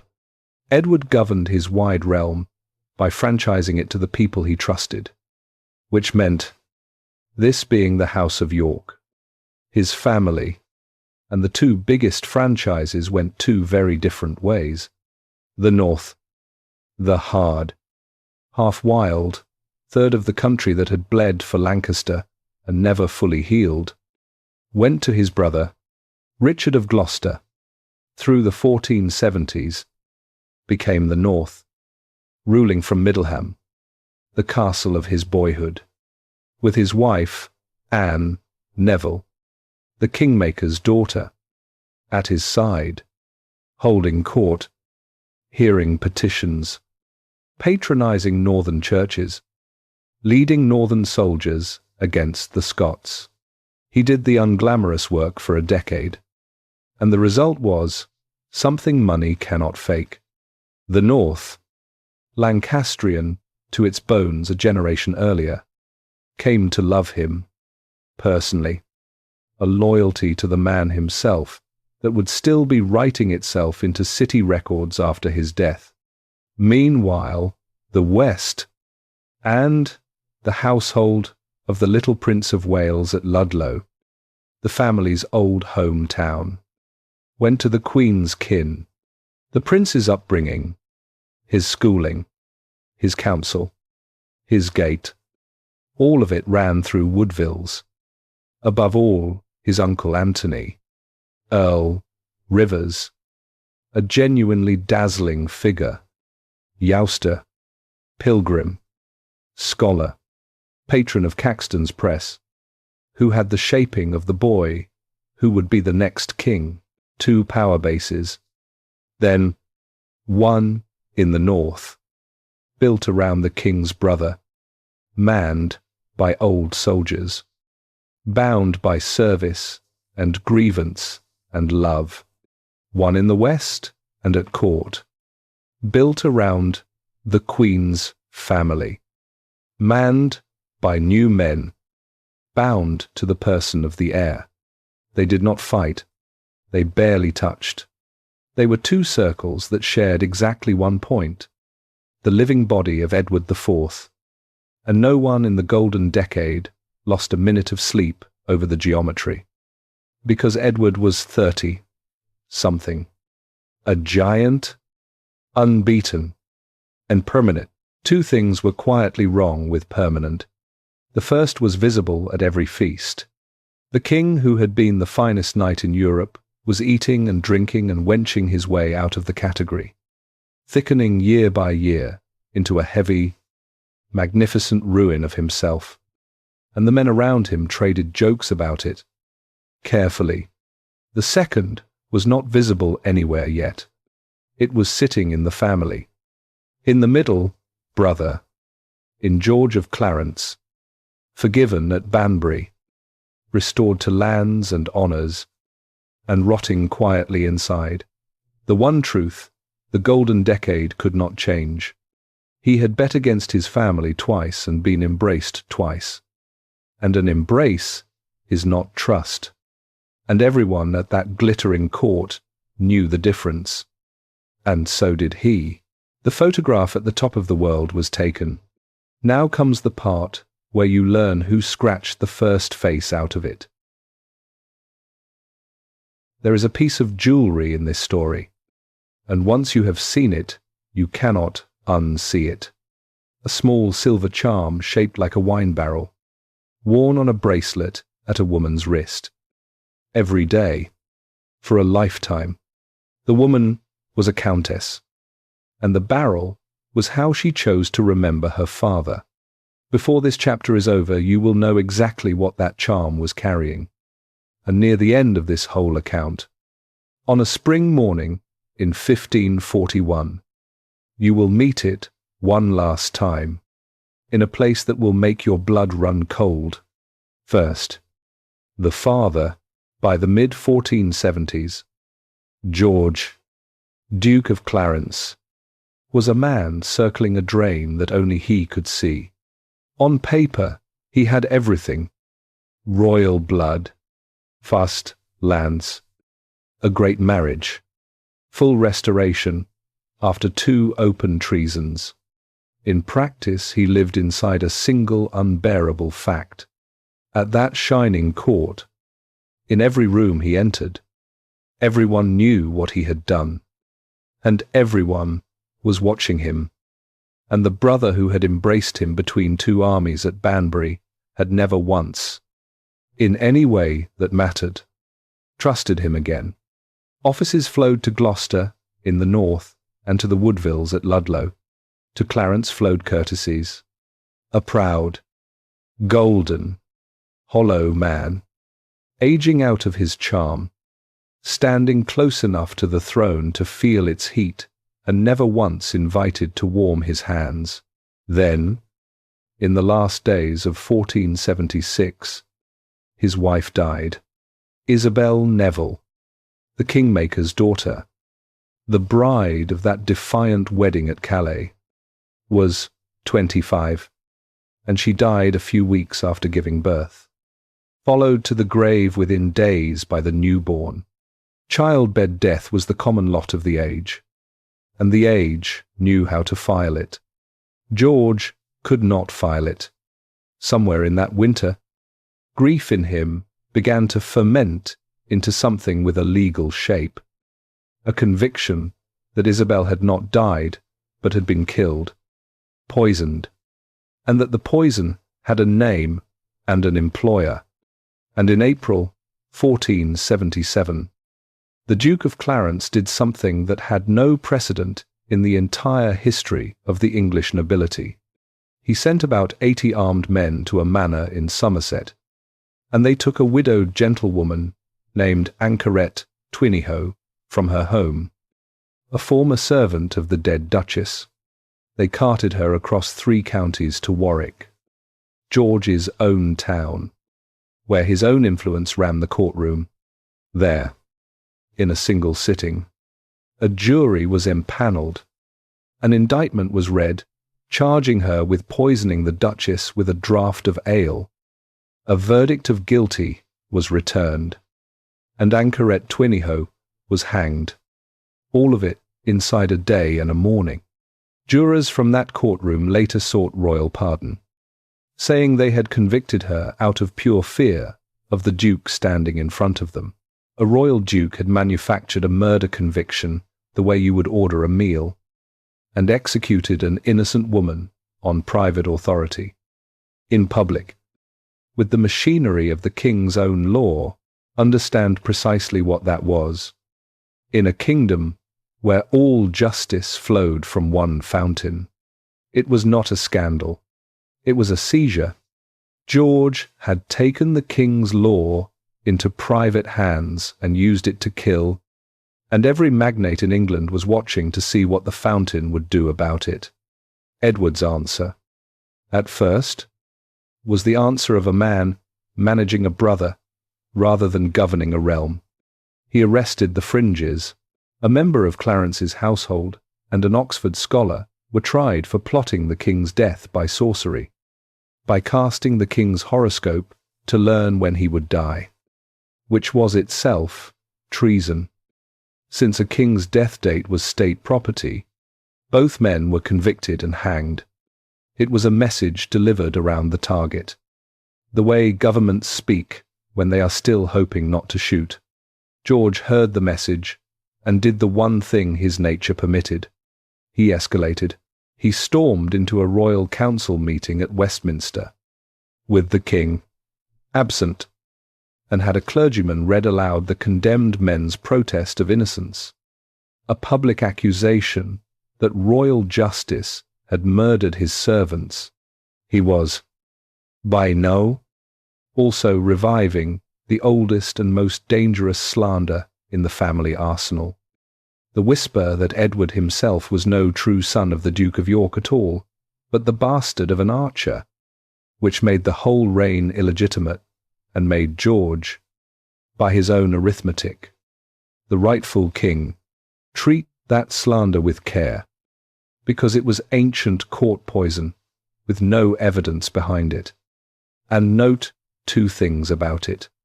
It required calling his own mother, Cecily, an adulteress, in her lifetime, and it would not die with George. Someone else would take that exact whisper out of the drawer 6 years later, and this account will be standing in the room when they do. In the summer of 1477, Edward stopped managing and struck. Clarence went to the Tower, and in January 1478, England was given a spectacle it had never seen before and has never seen since. A King of England walked into Parliament and personally prosecuted his own brother for treason. No attorney stood between them. Edward himself recited the bill. The private justice at Warwick, the sorcery circle, the bastardy slander, the retained men, an accumulated indictment of a life, and the chronicles record the thing that made the scene unbearable to watch. No one else spoke. No witness was needed, and no defense was offered, because the prosecutor was the fountain of all law, and the fountain was weeping, angry, and against the king's own voice. Who was there to answer?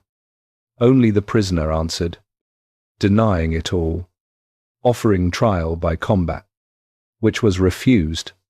The Lords passed the attainder. The sentence was death, and then, for 10 days, nothing happened. The warrant sat unsigned while the king circled it, and the sources let you feel the whole family pressing into that pause. Their mother, Cecily, by every tradition, begging for her middle son's life, or at least for the manner of his death. When the end finally came, on the 18th of February, 1478, it came with no scaffold, no crowd, no block on Tower Hill. The Duke of Clarence died inside the Tower of London. In private, method unrecorded in any official document. Within days, the story was moving through London, and with Ihuayar, it was written down as fact across Europe that he had been drowned, at his own request, by some tellings, head down in a butt of Malmsey, the sweet fortified wine of the Greek islands, a barrel big enough to hold a man. Take the tale the way this account takes every perfect detail. With gloves on, no one who was in the room ever spoke, but the story appeared almost immediately. It never met a contemporary denial, and when George's daughter Margaret grew up, she wore a tiny silver barrel on her wrist until the day she died. Whatever happened in that room, the family that was in a position to know chose the barrel as its memorial. That is not proof. It is testimony of a kind, and this account enters it as such. The king who walked out of that February carried it badly, for the rest of his life, by the report of men who served him. Whenever a petitioner begged Edward for some condemned man's pardon, the king would fall into complaint. Oh, unfortunate brother, for whose life not one creature would make suit, the sovereign grieving that nobody had stopped him from doing the thing. Only he could have stopped. File one last exhibit and close the chapter, because it was noticed at the time, and it has never stopped being noticed since.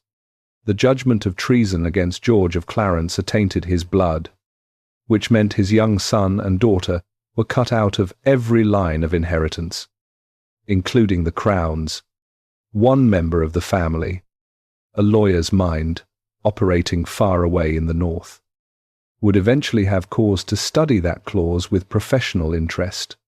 When the House of York needed, 6 years on, to explain why the throne had lawfully landed where it landed, the attainder of Clarence would be sitting right there in the paperwork. Load-bearing, the middle son of Ludlow had ended as a body in a locked room in the Tower, put there by his own family. The House of York had now used on itself the instrument it once reserved for Lancastrians. The question this account asked at the start, what has to happen inside one family, has its first hard answer. This did. Buildings do not fall when the wrecking ball hits them. They fall when the load path fails, when the one column carrying the weight of everything gives way, and the speed of it is always the shock. The years of solidity converting into seconds of dust. The House of York was a structure with a single load-bearing column, and in the spring of 1483, over about 10 days, the column came down. Nobody saw it coming. Least of all, the column. Edward IV, in the early 1480s, was barely 40, and if the warrior of Towton had long since thickened into a heavy, splendid, pleasure-worn magnifico, nothing about him read as dying. The reign had never sat more securely. The treasury was full. The realm was quiet. The pension from France arrived on schedule, and the succession looked like the deepest bench in Europe. 2 sons, 5 daughters, a brother running the north like a private kingdom, the Woodvilles raising the heir at Ludlow. That winter, the court kept a Christmas of legendary extravagance. The king, blazing through it in robes cut in new fashions, and the chronicler who described the scene reached for one word, a prince. He wrote, whose like had not been seen since the days of King Arthur, Camelot, in other words, at full candle power, about 100 days before the lights went out. At the end of March, 1483, Edward fell ill. The onset was sudden, and the cause is unrecoverable, and this account will give you the candidates the way the sources give them, in fragments that do not agree.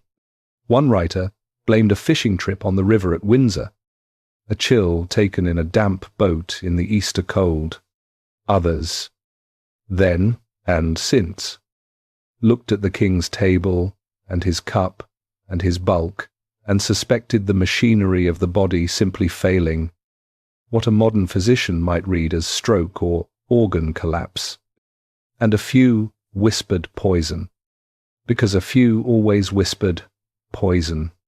Whatever it was, it did not behave like a passing fever. The giant went down and stayed down. And the court, which had spent 20 years orbiting his energy, tipped into a stunned, whispering vigil. What happened around that deathbed over the next days is the last recorded act of Edward's political life. And give the dying man this. He saw the fracture in his own house with total clarity. He had built 2 machines that shared nothing but him, his brother's north and his wife's kin around the heir. And he understood, sweating in that bed, exactly what his own removal would do to the geometry. So he summoned the factions to the bedside for a last performance. The chronicle scene survives in detail. The dying king, propped on pillows, calling to him the Marquess of Dorset, the Queen's son by her first marriage, and William, Lord Hastings, his oldest friend, his boon, companion in every campaign and every tavern, and the standing enemy of the Queen's whole clan. Edward begged them, before witnesses, to love one another, for the sake of his son. And the two men clasped hands over the royal blanket, and swore it. And by the account of the man who recorded the scene, their hearts were as far apart as their hands were joined. Viewers of this channel have watched a dying reconciliation before, on the love day of Henry VI, and know the exchange rate on such handshakes. This one would be spent inside 90 days. There was a second instrument, and it mattered more, and we cannot read it. In those final days, Edward added codicils to his will, and the will itself has not survived, but every strand of evidence agrees on the operative clause. The king named his brother Richard, Duke of Gloucester, as protector of the realm, guardian of the kingdom and of the boy king until the boy came of age. On its face, the obvious choice. The last adult male of the blood, the most proven servant of the crown alive, the one man whose loyalty had passed every test the age could set. Look closer at what the clause actually did, though, and you can see the dying man locking the two halves of his broken geometry into a single room. The heir, 12 years old, was at Ludlow, surrounded since infancy by Woodvilles, schooled by Woodvilles, loved and owned by Woodvilles. The power to govern, until that heir grew up, was now assigned to the one magnate in England the Woodvilles could not control, a man to whom the Queen's family owed a decade of small slights and one enormous unpayable debt of suspicion. Edward, who trusted himself to manage every rivalry personally, had appointed both rivals to the same child, and then done the one thing that voided every guarantee. On the 9th of April, 1483, he died. The column was down. Now watch the load path fail, hour by hour, because the 15th century had a speed limit, the speed of a horse, and for the next 3 weeks the fate of England was a race run at that speed between men who had all just sworn to love one another. London first. The council met with the body barely cold, and the surface held. The boy at Ludlow was proclaimed King Edward V without a single dissenting voice. Coronation set for early May. Under the surface, the first grab. The late king's treasure and the fleet came under Woodville hands within days, Dorset issuing orders in his own and the Queen's authority, and men on the council noticed the style of it. Decisions taken by the Queen's kin first and announced to everyone else after. In that council, Lord Hastings, the dead king's friend, looked at the family he had hated for 20 years, arranging the world around their 12-year-old, and drew a line on one issue only: the size of the new king's escort from Ludlow. Keep it modest, he argued, and by one account he threatened to retire to Calais, where he commanded. If the boy came up surrounded by a Woodville army, the council compromised at 2,000 men, and Hastings did one thing more. He wrote, North. The letters that went up the great road to Middleham in the middle of April were the hinge of the century. Their texts are lost. Their gist is not Hastings to Gloucester. Your brother is dead. The Woodvilles are moving to crown the king fast and rule through him. Come south. Come strong. Come now. Understand what was in motion. The Protectorate Edward had scrawled on his deathbed existed on parchment only.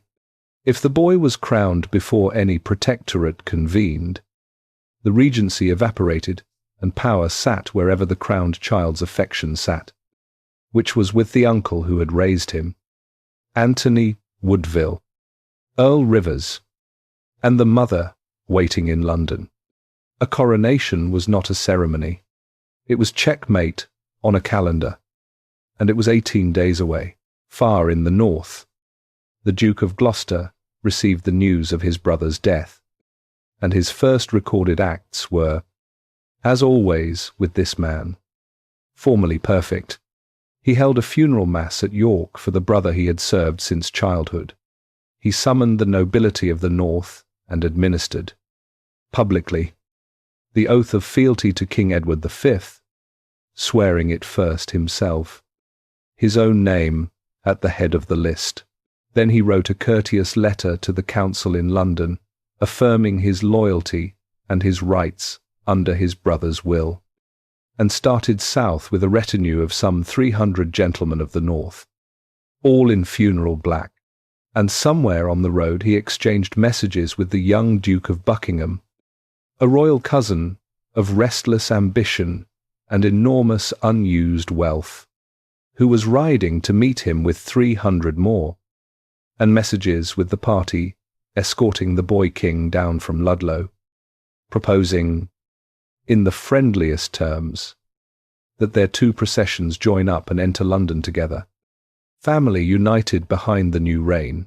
The rendezvous was set for the roads around Northampton and a village called Stony Stratford.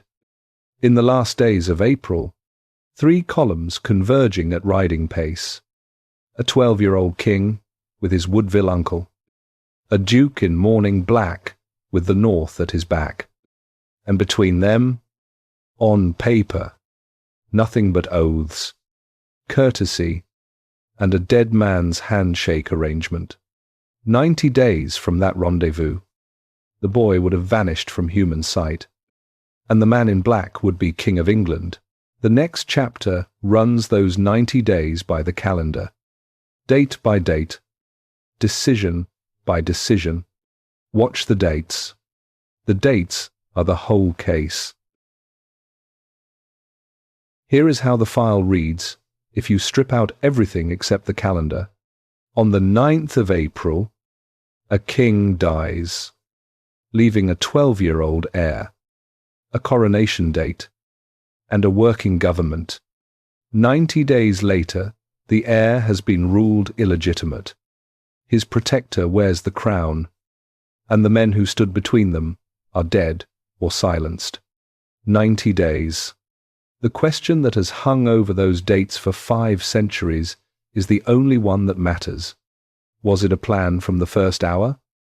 Or a man improvising his way down a staircase where every step made the next one necessary? Watch the dates yourself. This account will show you where each step landed, and let you decide who was steering. April 29th. The town of Northampton. On the great road south, the boy king's column from Ludlow, 2,000 strong under his uncle Anthony, Earl Rivers, had already passed through and moved on 14 miles to the village of Stony Stratford. Closer to London, Rivers himself, with a courtier's polish, rode back to Northampton to greet the Duke of Gloucester and the Duke of Buckingham as they came in, and to explain, smoothly, that the king had gone ahead only for lodging space. The evening that followed was, by every account, warm. The 3 lords dined together.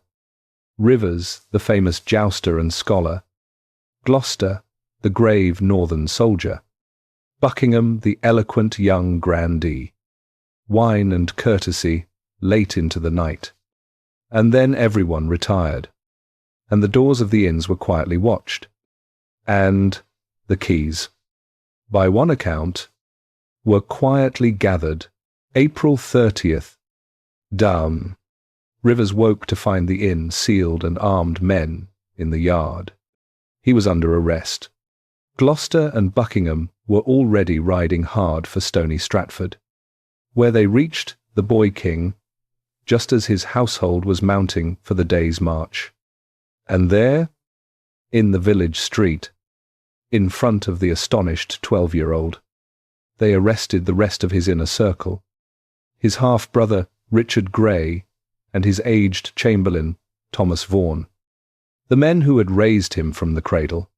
Gloucester knelt in the road, bareheaded, and did all reverence to his king, and explained with perfect gravity that these men were traitors who had conspired to rule the young king and destroy the old nobility, and that his uncle of Gloucester would now conduct him safely to London.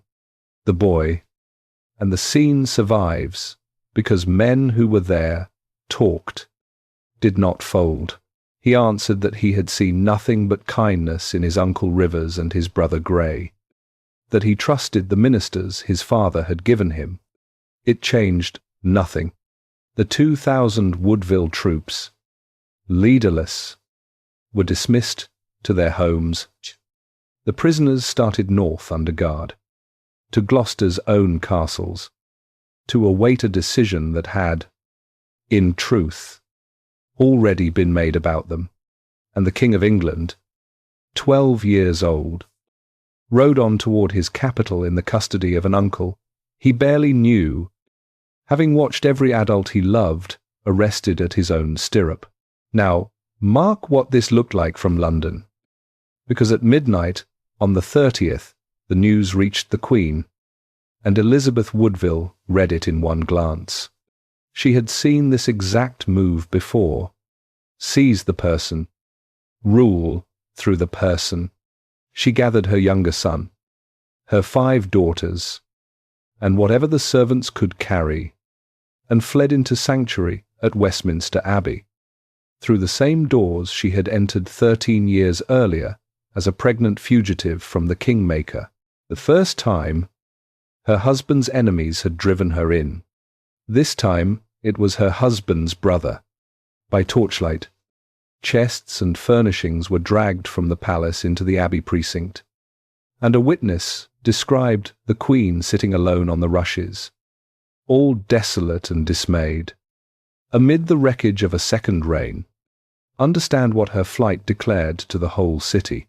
The most informed political operator in England had just looked at the arrest of her brother and her son, and concluded that no oath, no council, and no law would protect her children from the man now holding the king.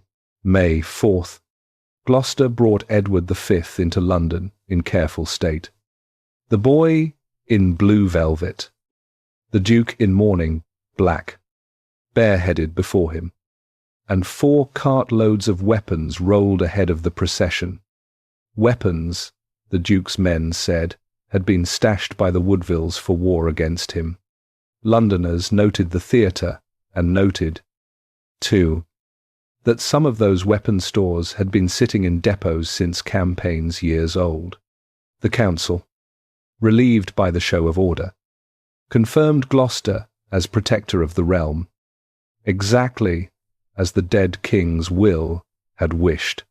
The coronation was moved, not cancelled, to late June. The young king was lodged, after a brief stay, elsewhere, in the royal apartments of the Tower of London. And pause on that fact so it sits correctly.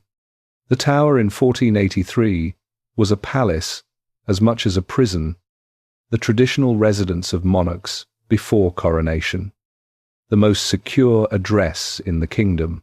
Nobody blinked at the choice. That is the part to hold on to. Every single step, so far, wore the clothes of correct procedure, and each one had transferred another piece of the board.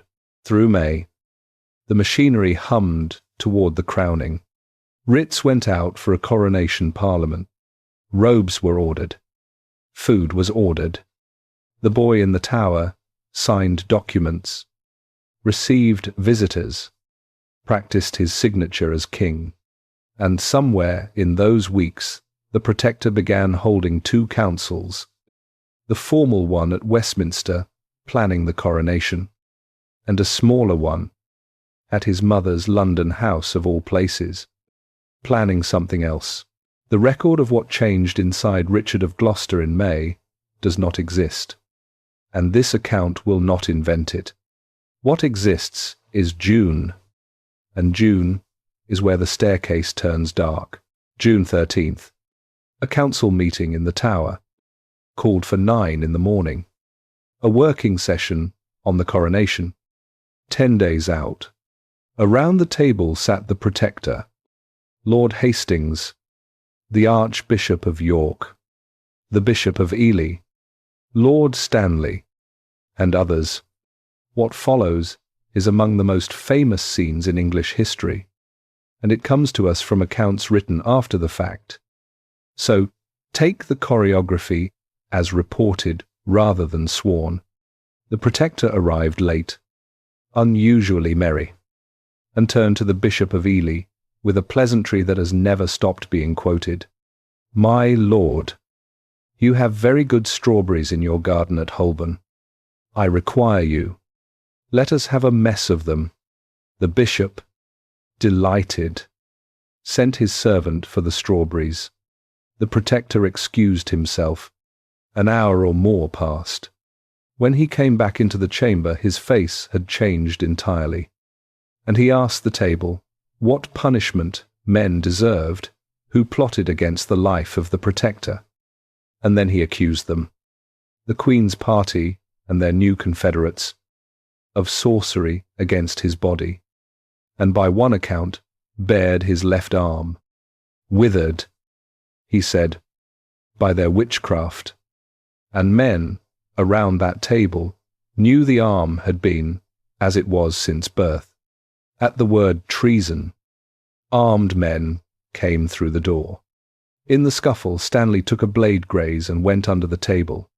The Archbishop of York and the Bishop of Ely were taken to cells, and William, Lord Hastings, the dead king's dearest friend, the man whose letters had summoned Gloucester south in April, the first and loudest ally of the whole Protectorate, was told to find a priest and be quick, for by St. Paul, the Protector swore, he would not dine until he had seen him dead. They took Hastings out to the green beside the chapel, and there being no scaffold built, they pushed him down over a squared log of timber left by workmen, and struck off his head where he lay. The council meeting had convened at 9. The head was off before dinner. Sit with Hastings for one moment, because his death is the load-bearing fact of the whole 90 days. Every arrest before him had been a Woodville, and half of England had cheered, because the Woodvilles were widely hated, and the moves against them could be read by a generous eye as an old feud settling. Hastings was the opposite of a Woodville. He was the standing chief of the anti-Woodville party, Gloucester's natural ally, a man with no conceivable motive to serve the Queen, and every motive to serve the dead king's actual son. If the story the Protector told was true, if Hastings had really conspired with the Queen he had hated for 20 years, then something had driven him to it, and only one thing fits, that he had learned what was coming for the boy he had sworn to crown. And if the story was false, then the Protector had just murdered, without trial, without process, on an hour's notice, the one friend powerful enough to stop him. Run it either way. Both roads lead to the same place. After the 13th of June, the coronation of Edward V was never going to happen, and every man on that council now understood the price of saying so. June 16th, the Archbishop of Canterbury, old Cardinal Bourchier, went to Westminster Sanctuary with a delegation, and soldiers ringed the abbey while he negotiated. The ask was the Queen's second son, Richard, Duke of York, 9 years old, still inside sanctuary with his mother. The king, the delegation explained, needed his brother's company before the coronation. A child should not be crowned without his nearest kin beside him. And sanctuary. Some around the Protector were arguing, could not lawfully shelter a child who had committed no offence. An argument with teeth in it, because if law did not protect the boy inside, soldiers would fetch him regardless. Elizabeth Woodville held out as long as holding out meant anything. And then, surrounded, out-lawyered, out-soldiered, she surrendered her son to the cardinal's own hands, and the account gives her parting words to the child. And whether or not the words are verbatim, mothers will recognize them. Farewell, my own sweet son. God send you good keeping. Let me kiss you once, yet ere you go, for God knows when we shall kiss together again. The 9-year-old was escorted to the Tower to join his brother. The chronicler Mancini, an Italian visitor writing that very summer, recorded what Londoners could see with their own eyes in the weeks that followed. The two boys, who had at first been seen shooting and playing in the Tower gardens, were withdrawn, day by day, into the inner apartments, seen more rarely, behind more bars and fewer windows, until they ceased to appear at all. June 22nd, a Sunday, at Paul's Cross, the outdoor pulpit beside St. Paul's Cathedral, the most prestigious preaching station in England. A celebrated theologian named Ralph Shah, brother of the Lord Mayor, rose before a great crowd, with the Protector's party in attendance, and preached on a text from the Book of Wisdom, "Bastard slips shall not take deep root." The sermon laid out, with scriptural upholstery, the case that was now the official line. The marriage of Edward IV and Elizabeth Woodville had never been valid, because the late king had been pre-contracted, legally bound in a prior secret betrothal to another gentlewoman. Before the Grafton wedding, every child of the marriage was therefore illegitimate. The little king in the Tower was no king at all, and with Clarence's children barred by their father's attainder, that clause, this account flagged for you 2 chapters ago, now doing exactly the work predicted. The only true heir of the House of York standing on English soil was the Protector himself. Some versions of the campaign that week went further and dusted off the oldest slander in the family drawer. The Archer's bastard whisper against Edward IV himself. The very poison George of Clarence had been attainted partly for spreading, now preached within earshot of the aged Duchess Cecily's own townhouse, against her own honour, in service of her youngest son. The crowd at Paul's Cross, the reports agree, heard it all in a heavy, unreadable silence. June 25th and 26th. Buckingham, the golden-voiced cousin, presented the case to an assembly of lords and London citizens at the Guildhall, and a petition was drawn up in the name of the 3 estates of the realm, begging the Protector to take the crown that law and blood had already given him. On the 26th, at his mother's house, Richard of Gloucester allowed himself to be persuaded, in a staged scene of reluctance that fooled, as far as the record shows, not one single observer, and rode to Westminster Hall, and sat down in the marble chair of King's Bench, the seat of English justice, and dated the beginning of his reign from that hour. On that same day, or within a day of it, far to the north, at Pontefract Castle, a name this channel's viewers know, Earl Rivers, Richard Grey, and old Thomas Vaughan, the men arrested at dawn on the 30th of April, were beheaded after a drumhead proceeding, the sentence read by an officer whose authority no lawyer then or since has been able to locate. Rivers, the jouster, the pilgrim, the scholar who had commissioned the first dated book ever printed in England, had written his will the night before, and asked to be buried beside his nephew Grey, and gone to the block in a hair shirt, July 6th. Westminster Abbey, Richard III and his queen, Anne Neville, the Kingmaker's daughter, walked barefoot on striped cloth to the coronation chairs and were anointed and crowned in a ceremony of flawless magnificence, attended, and this detail deserves its own sentence, by very nearly the entire peerage of England, the fullest coronation attendance anyone could remember. Whatever the Lords of England privately believed that day, they came, they knelt, they swore.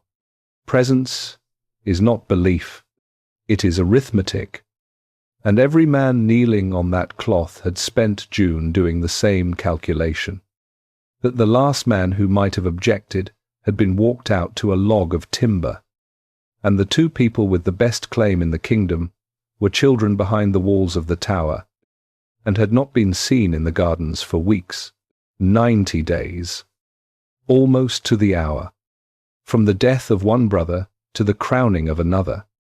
Now go back to the question this chapter opened with, the plan or the staircase, and notice, the honest answer is that the record supports either. And notice one thing more. At every single step, Richard could say, and did say, that he was responding to a fresh danger, a Woodville coup, a Hastings plot, a legal discovery about a pre-contract, and every single danger he responded to happened to remove precisely the next obstacle between him and the throne. Coincidence has a shape, and so does design. And from the outside, at 500 years' distance, the two shapes look identical. Only one fact refuses to fit either story comfortably, and it is the fact the next chapter must face. The two obstacles that remained after Coronation Day were 12 and 9 years old, and sometime that summer, behind those walls, they stopped being seen at all. History does not always keep an answer on file. Sometimes all it keeps is the silence where two children used to be, and the shape of that silence, and the names of everyone who had a key. This chapter is the case file on the most famous disappearance in English history, and it is going to be assembled the way an investigator would assemble it, in 4 stacks.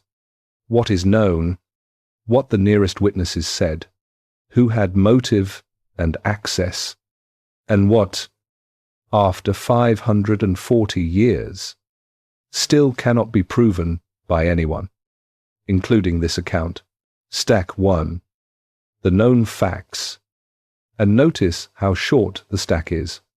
In June of 1483, Edward V, age 12, and Richard, Duke of York, age 9, were both alive and resident in the Tower of London, seen by servants, seen by visitors, seen at practice with bow and arrow in the garden. Through July, the sightings thin, the attendants around them were reduced and replaced, and the boys were moved from the state apartments deeper into the fortress. A physician, by name Argentine, one of the last outsiders admitted to them, reported that the elder boy lived in fear, sought remission of his sins in daily confession, and believed that death was facing him. Somewhere in the late summer or autumn of 1483, the sightings stop entirely. No burial is recorded. No bodies are displayed. No announcement of any kind, of illness, of accident, of anything, is ever made by the government of Richard III. Then, or later, the two sons of Edward IV simply exit the visible record, permanently, inside the most secure building in England, while it was under their uncle's absolute control. Those are the facts. Everything else in this chapter is inference, testimony, or argument. Stack 2. The nearest witnesses. Dominic Mancini, The Italian visitor left England in mid-July 1483 and wrote his report that autumn, which makes him the closest thing the case has to a contemporary deposition. He recorded the withdrawal of the boys into the inner tower, the dismissal of their servants, the physician's account of the frightened elder boy, and then this, that already at his departure, men in London were weeping openly when the young king was mentioned, and that a suspicion had taken hold that he had been done away with. And Mancini added the sentence that makes him credible. Whether, however, he has been done away with, and by what manner of death. So far, I have not at all discovered. A witness who tells you the limits of his own knowledge is a witness worth having.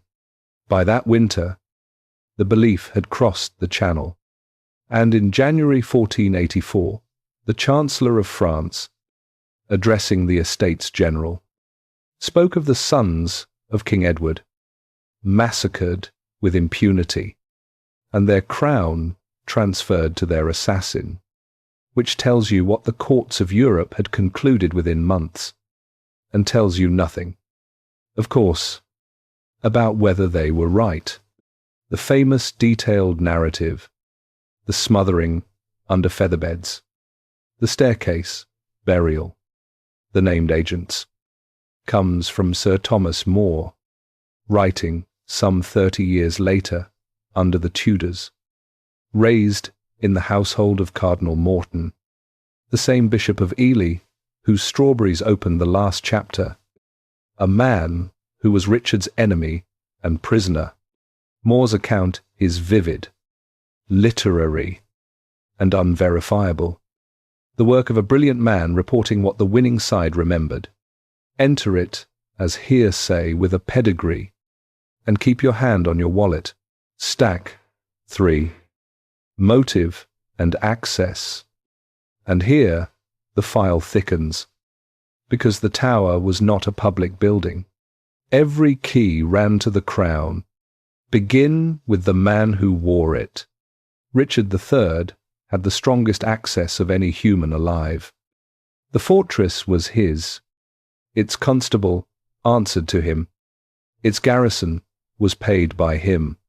His motive is written into the statute book itself, because as long as those boys breathed, every enemy he ever made had a rallying point, and depositions, as this channel has shown across 2 dynasties, have a way of being reversed, and there is a third exhibit against him, quieter than the other 2 and, to many historians, heavier, his silence.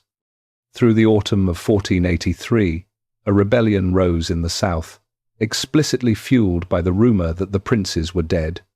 The single cheapest way on earth to gut that rebellion was to walk 2 living boys to a window, to a mass at St. Paul's, to any public balcony in the kingdom. It had been done before with inconvenient royals, displayed alive to kill a rumour. Richard never did it. He never produced the boys, never accused anyone of harming them, never opened an inquiry, never so much as mentioned them in a proclamation again. Governments that possess exculpatory evidence tend, in the long observation of history, to use it. This one went to its grave without a word. Now the other names in the access column, because there are 2, and honesty requires them. Henry Stafford, Duke of Buckingham, the golden-voiced cousin who had carried Richard to the throne, held the office of Constable of England and had standing and plausibility to enter the Tower. In October 1483, 90 days after the coronation, he had orchestrated. Buckingham inexplicably rebelled against Richard and was crushed and beheaded, and no one has ever fully explained his turn. A minority tradition, including one stray contemporary note, has whispered for 5 centuries that Buckingham was the killer, freelancing for his own buried ambitions or seeking to frame his master and that his rebellion followed the deed. It cannot be ruled out. Note only what it requires: that the boys were murdered inside Richard's fortress, without Richard's knowledge, and that upon discovering the murder of his nephews, the king punished no one and said nothing. The theory saves Richard from the order only by convicting him of the cover-up. The second name is Henry Tudor, champion of the exiles, who profited enormously from the prince's death, since it made his own thin claim thinkable and freed him to promise marriage to their sister. But in the autumn of 1483, Henry Tudor was a penniless refugee in Brittany with no key to anything in England, and his candidacy for the deed itself, as opposed to the profit from it, has never assembled a mechanism and file. For completeness, the mirror possibility that one or both boys were smuggled out and survived, a hope that refused to die in England for 20 years, and which this account will meet again, wearing borrowed silk, in chapter 18, at the elbow of a duchess with a long memory, stack 4, the bones, in 1674, workmen demolishing a staircase against the White Tower, digging at a depth of some 10 feet, struck a wooden chest containing the skeletons of 2 children. The location tallied, roughly, with Moore's account, written a century and a half before the digging, King Charles II, taking the identification as read, had the bones placed in a marble urn designed by Christopher Wren and installed in Westminster Abbey.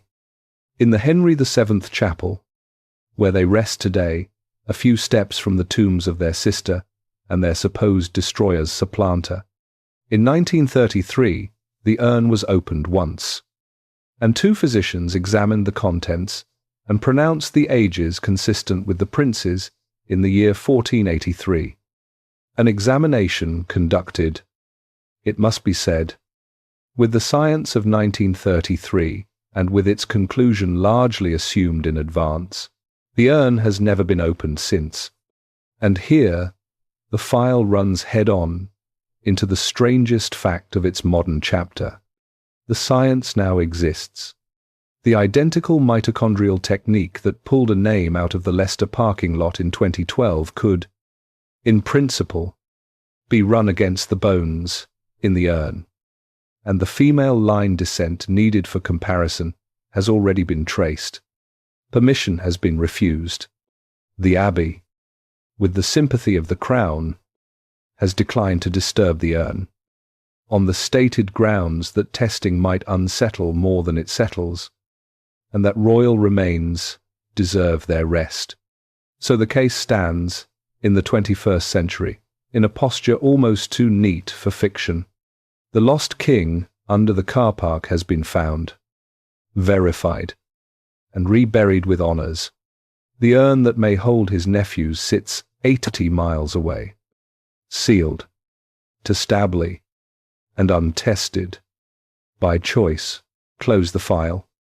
For now, on the only honest verdict available, Richard III remains what he has been since the winter of 1483, the central suspect, holder of the fortress, owner of the motive, author of the silence.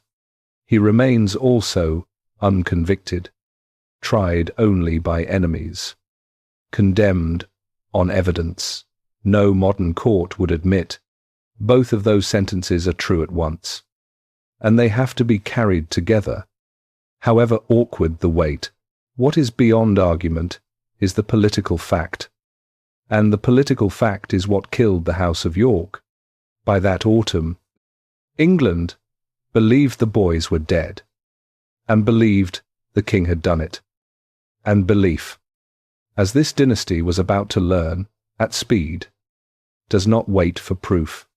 Within weeks of the whispers hardening, men who had served Edward IV all their lives, sheriffs, knights, household officers of the dead king, the loyal spine of the Yorkist regime itself, began slipping across the Channel to pledge themselves to an obscure Lancastrian exile they had never met, on one condition: that he swear to marry the prince's sister and make the wrong right.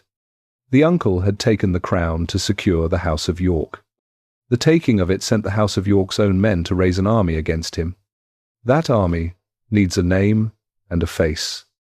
And the next chapter must first deal with how a man who ruled for 26 months ended up wearing, for 500 years, the face Tudor writers built for him.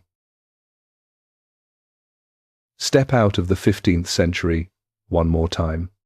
There is a courtroom to visit, and it has been in continuous session for 540 years. Every criminal case has a defendant, and this one has 3, and they all wear the same name. The first Richard is a man who lived, ruled for 26 months, and died at 32 on a battlefield, leaving behind account books, statutes, letters, and a corpse. The second Richard is a character, assembled after his death by the people who profited from it. The third Richard is a skeleton on a lab bench in Leicester. The whole modern argument about this king comes down to which of the 3 you were introduced to first. And for 400 years, almost everyone on earth met the second one. Watch how the second Richard was built, because the construction schedule is itself evidence. The monster does not appear all at once. In the first accounts after Bosworth, he is a tyrant and a usurper, standard language for any beaten king. Then the details begin to arrive, one writer at a time, each adding a flaw. A chronicler reports he was 2 years in his mother's womb and born with teeth. Sir Thomas More, writing around 1513, gives him the crooked back, the withered arm, the shoulders one higher than the other, and stages the murder of the princes like a playwright, with named killers and a midnight burial. More never finished his manuscript, and he was 5 years old when Bosworth was fought. He grew up in the household of Cardinal Morton, the Strawberry Bishop, Richard's enemy, and scholars have argued ever since how much of the book is history and how much is Morton's memories dressed in More's genius. Then the court historian Polydore Vergil, on Tudor payroll, folded all into the official record. And finally, around 1592, a young playwright picks up the finished file and does what genius does. Shakespeare's Richard III is one of the greatest villains ever written. Seductive, hilarious, self-aware, murdering his way through the family with a wink at the audience. And the play was a smash under the granddaughter of the man who won at Bosworth, which tells you something about the theatre business and something about the audience it played to. Here is the irony. This account promised to come back and collect. The machine that made the verdict permanent was the printing press, the same wonderful toy the House of York had petted in its Westminster infancy. Caxton's successors printed More. The presses printed Virgil, printed the chronicles that copied them, printed the play again, century after century. And the second Richard rolled off those machines and into every schoolroom in the English-speaking world. The dynasty of the White Rose had sheltered the one invention capable of making its last king a monster forever. No Plantagenet ever commissioned a portrait of that.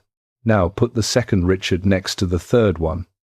The bones, the crooked back was real, and the lab measured it. A spinal curve, invisible in life, under tailoring and armor. The withered arm was fiction. Both arms on the bench are normal and matched. The limp was fiction. The leg bones are symmetrical. The monster born with teeth was theatre. Even the surviving portraits joined the case file. Because when experts examined the most famous panel painting of Richard, made decades after his death, they found it had been altered, the shoulder line repainted, raised, to make the sitter deformed.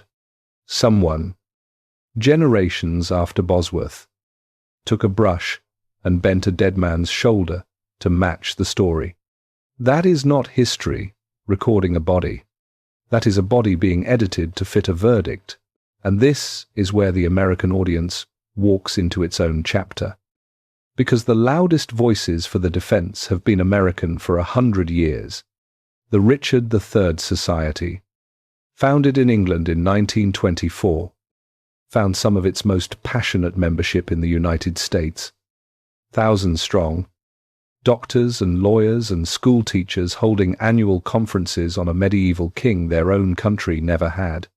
Ask why, and the answer sits in plain sight. This is the world's longest-running wrongful conviction case. A defendant tried by the men who killed him, convicted by writers on the winner's payroll, sentenced by a playwright, with no counsel present and no appeal filed for 4 centuries. Americans recognize that story. They built an entire legal system out of the fear of it. And in the end, the defense did what defense teams do in the DNA era.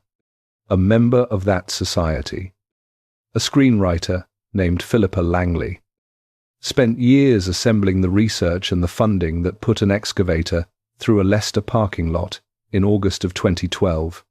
The dig that found the king was not ordered by any government. It was paid for, in meaningful part, by believers, some of them mailing checks across the Atlantic. So, the trial stands adjourned where it always stands. The bones acquitted the body. They said nothing about the soul. A man can have a straight enough arm and a repainted shoulder and still have ordered the death of 2 children. And a man can be innocent of murder and still have taken a crown from a 12-year-old who trusted him.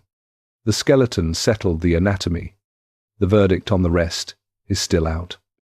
And the jury, 5 centuries in, is still you. What the file needs now is the missing testimony. The 26 months, the caricature erased.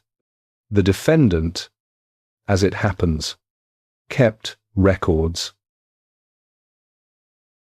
Strip away the play, the repainted portrait, the 4 centuries of ink, and look at what the man actually did with the throne once he had it.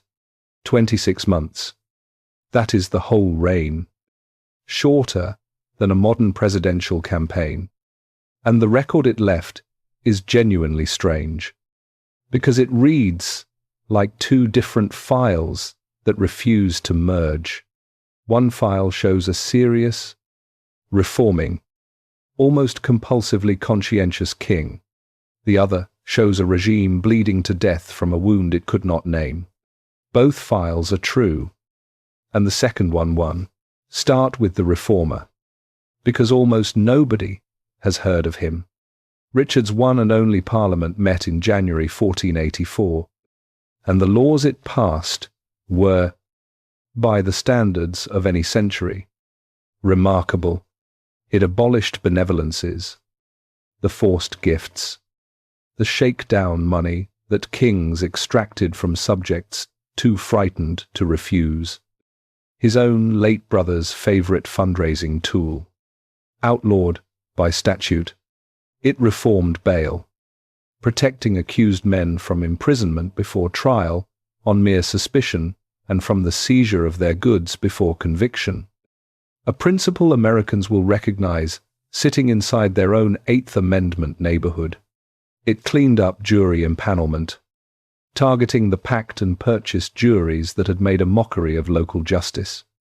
And after what a jury had been made to do to Anchoret Twiniho in this very story, read that statute twice, and it did something no parliament had ever done. It published its laws in English. For 3 centuries, the statutes of England had lived in Latin and legal French, languages The people they governed could not read. Richard's Parliament ordered them printed, in the plain tongue of ploughmen and shopkeepers, and Caxton's machines did the printing. The king of the second file, the monster, is nowhere visible in this legislation.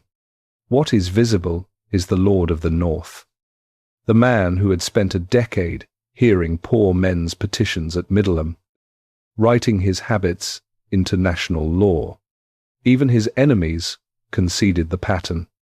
Decades later, under the Tudors, when officials in the North wanted to praise good government, they still reached carefully for the memory of Richard's now open the second file, the one that killed him.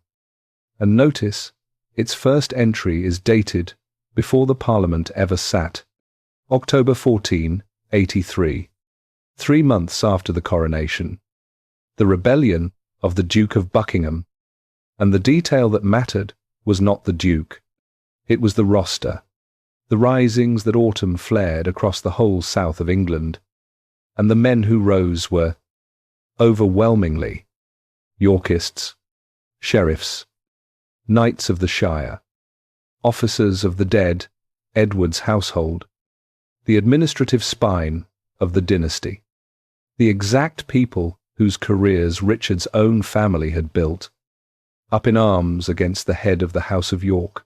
Within 90 days of his crowning, they rose because of the rumour, the one the last chapter sat with, that the boys in the Tower were gone, and their rising is the best evidence of what England's own governing class believed by that autumn. The rebellion itself failed almost gently. A biblical storm drowned the roads and rivers. Buckingham's Welsh levies deserted him in the rain, and the golden-voiced Duke was caught hiding, sold by a retainer, and beheaded in Salisbury Market Square without an audience with the king he had made. Off the coast, a small invasion fleet carrying an obscure exile named Henry Tudor tacked in the gale, saw no signal fires worth trusting, and turned back to Brittany. The storm had saved Richard's crown. What no storm could fix was the roster, because the survivors of that autumn, hundreds of them, the flower of Yorkist officialdom, crossed the sea and knelt to Tudor, and on Christmas Day, 1483, in the cathedral at Rennes, that exile stood before them and swore a public oath that when he had the crown he would marry Elizabeth of York, eldest daughter of Edward IV, sister of the vanished boys. Mark what that oath was. It was a merger. The Lancastrian remnant and the disinherited Yorkist establishment fused into one cause by a wedding contract. Against the sitting head of the House of York, Richard now ruled a dynasty at war with its own bloodstream. He governed anyway. And then the private blows began to land, in a rhythm so cruel that his contemporaries read it the way they read everything, as a verdict from above.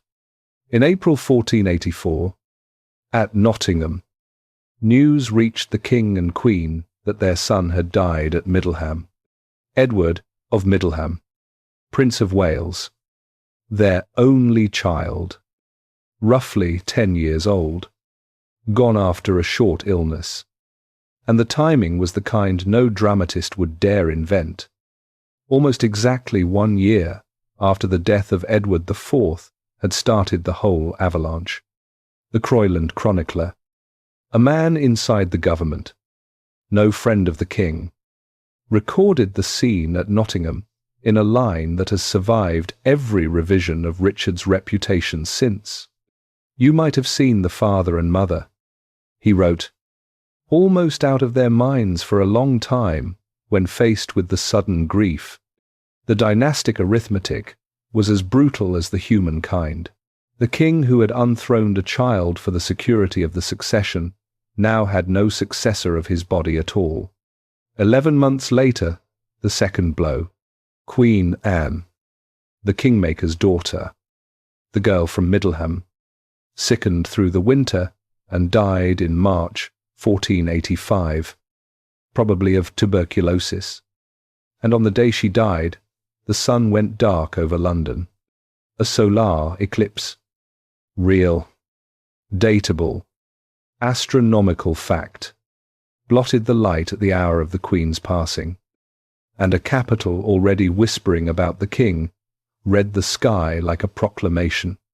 Within days, the whisper found words, the ugliest of the reign, that the King had poisoned his wife to free himself to marry his own niece, Elizabeth of York, the very girl his enemy had sworn to wed, a match that would kill Tudor's cause in the cradle, whether anything beyond politics ever stirred in that direction.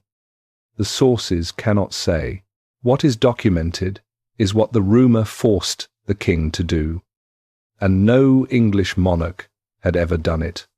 Richard III summoned the mayor, the aldermen, and the notables of London to the great hall of the Knights Hospitaller, stood before them, and denied the rumour out loud, in person, in plain words, that he had never intended such a marriage and did not rejoice at the death of his wife.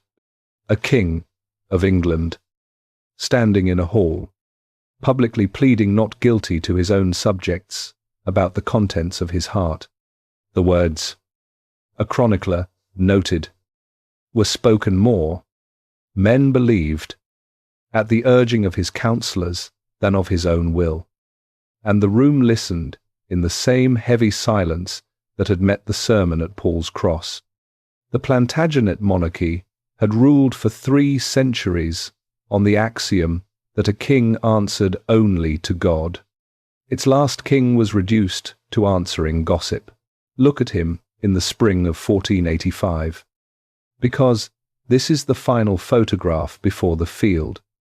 32 years old, wife dead, son dead, heir undecided, the south of his kingdom sullen, half its natural officers in exile, pledged to his rival, his treasury drained by defence, his court so thinned of trustworthy men that northern loyalists had been transplanted into southern offices, which the South read as occupation.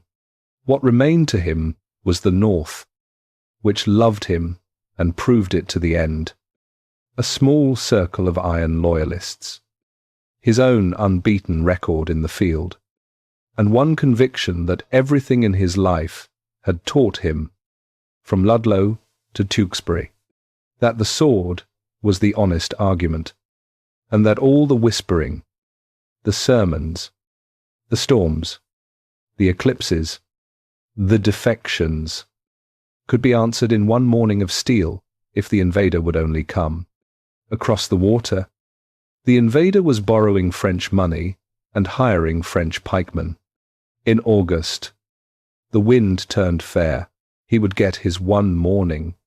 It is the next chapter, and the skeleton in Leicester has been waiting the whole story to narrate it. The skeleton on the bench in Leicester carries 11 wounds, 9 to the skull, 2 to the body, each one logged, photographed, and matched by forensic teams to the weapons of 1485, and together they do something no chronicle can do. They give the last morning of the Plantagenet dynasty a clock. This chapter runs that clock.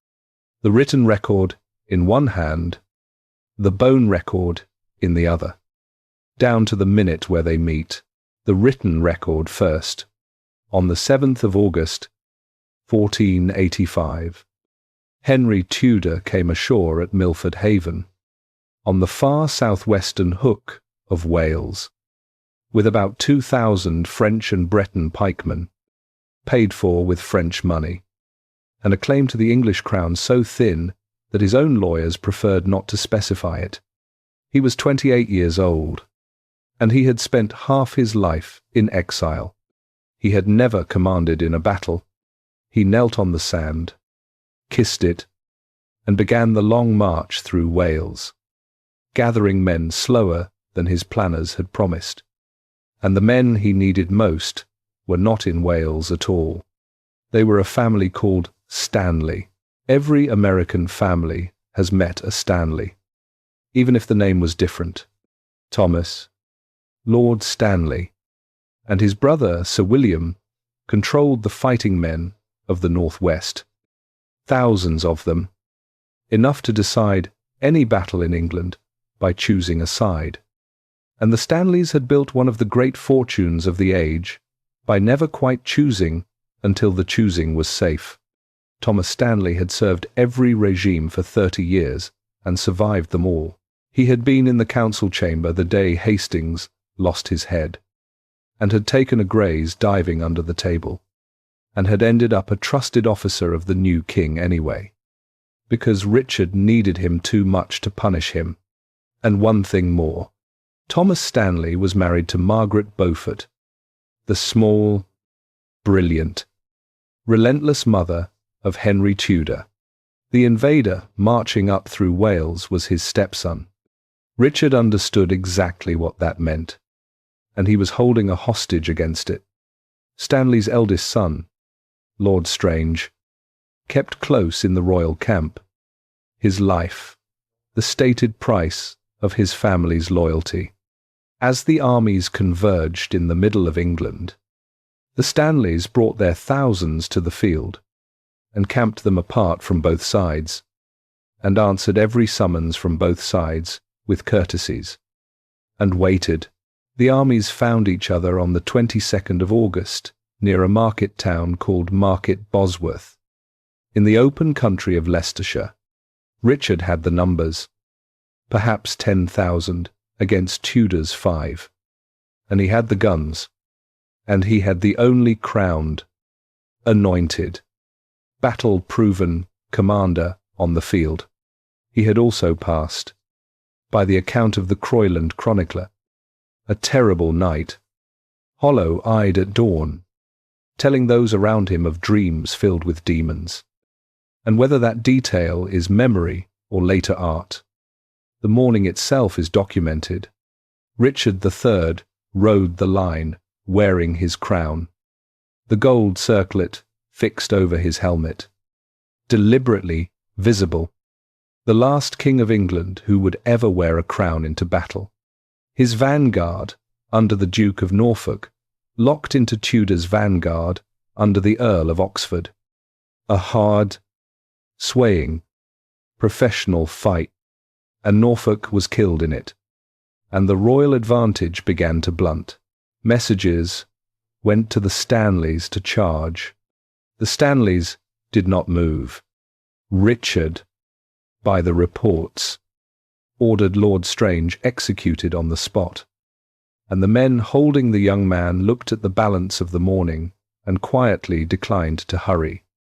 An insubordination that tells you everything about which way the camp believed the day was tipping. And then the scouts brought word that changed the battle. Henry Tudor himself, with a small mounted bodyguard, had been sighted riding apart from his main force, making for the Stanley position, almost certainly to close the deal in person. For a few minutes, the pretender was in the open, a half-mile of firm ground away, screened by a few hundred men. Richard saw it, and this account has spent 16 chapters preparing you to understand what he did next, because every thread of his life ran through the decision. The boy at the Ludlow cross who watched the men run. The motto, "Loyalty binds me," worn like armor over a spine that fought him every day of his life. The brother who had commanded vanguards at 18. The king whose wife was dead, whose son was dead, whose kingdom whispered behind its hand, who had stood in a London hall pleading not guilty to gossip. Ahead of him, in the open at last, was the one argument he still trusted. The honest argument, the sword's argument, and it could end the whole sickness in 5 minutes. Richard turned to his household knights. The Iron Circle, perhaps 800 or 1,000 horse, and led them, personally, in a charge at Henry Tudor. For a moment it was magnificent, and the sources on both sides say so. The charge came downhill with the weight of a landslide and hit Tudor's screen like the end of the world. Richard killed Sir William Brandon, Tudor's standard-bearer, with his own hand, the Red Dragon banner going down into the dirt. He unhorsed Sir John Chain, a famous giant of a man, said to be the biggest knight in England, knocked him clean out of the saddle. The bodyguard around Tudor was caving in, and the pretender, who had never been in a battle, was by every account within a sword's length or two of the man whose crown he had come for. The dynasty of 331 years came down to 100 feet of trampled August grass. That was when Sir William Stanley chose. The red-jacketed thousands on the flank finally moved, and they moved against the king. The Stanley horse crashed into the flank and rear of the royal charge and swallowed it, and the household knights began to die around Richard, one by one, and the fight collapsed backward into low, wet ground, a marsh edge, where the record of ink gives out in the churn, and the record of bone takes over. Here is what the bones say, wound by wound, and forensic teams matched each mark to the weapons and the sequence. The king's horse was gone, mired or killed, and the accounts agree he refused a fresh one, and fought on foot, shouting.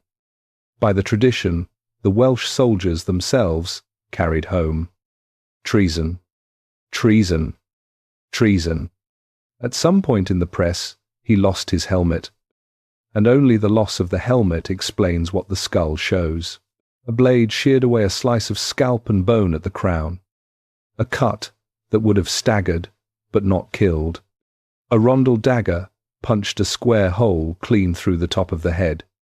Another blade cut into the jaw. Another clipped the cheek.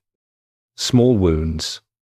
The wounds of a man swarmed, blades coming in past a failing guard from 3 directions, and then the 2 that ended it, into the base of the skull, a halberd, the axe-headed pole weapon of common infantry, drove through the bone on one side, and a heavy blade sheared away the whole back of the skull on the other, either one fatal in seconds, and the angle of both says the king was bent forward when they landed, head down, driven to his knees in the marsh mud, and somewhere in his last seconds a sword was thrust up through the neck from behind with such force that its tip marked the inside of the skull opposite. The last Plantagenet king died on his knees in the mud, under a pile of common soldiers, 100 feet from the man he had come to kill, fighting. Every source on both sides agrees, to the very last breath. Even the Croyland chronicler, who despised him, and the Tudor historians after, wrote it down the same way, that King Richard died like a valiant knight, alone, in the thickest press of his enemies. It is the single point in the whole file where prosecution and defense have always agreed. What happened next, the bones also remember, and it is why they were found the way they were found. The circlet crown, by the tradition that hardened almost immediately, was retrieved from the debris of the fight, from under a hawthorn bush in the telling England loved best, and Thomas Stanley, who had watched his brother win the battle, set it on his stepson's head on a nearby rise while the army roared, and the anointed King of England was stripped naked where he lay. The body was slung over the back of a horse like a dead deer, arms and legs hanging, and led 15 miles into Leicester. And somewhere on that ride, as the procession crossed a bridge, Someone drove a dagger into the dead king's exposed buttock. A wound the pelvis still carries. A wound with no military meaning at all. It was a message wound. Contempt made legible.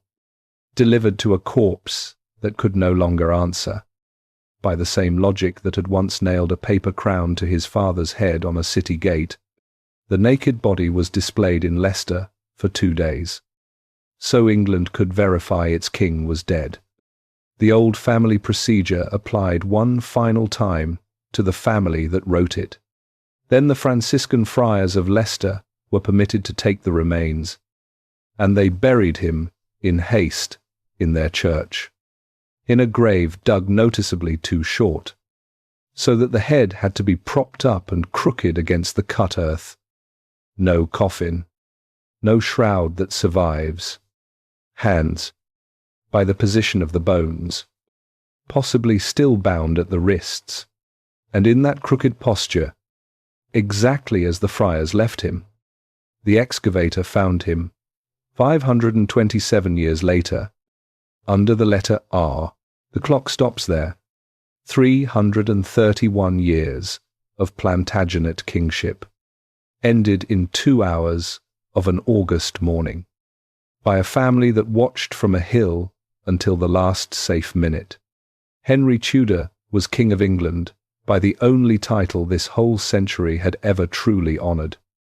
The verdict of the field, the exact patent of 1399 and 1461, working now for its 3rd dynasty in a row, and the winners, surveying the field, would soon discover what every regime in this story discovered before them. The battle kills the king. It does not kill the blood.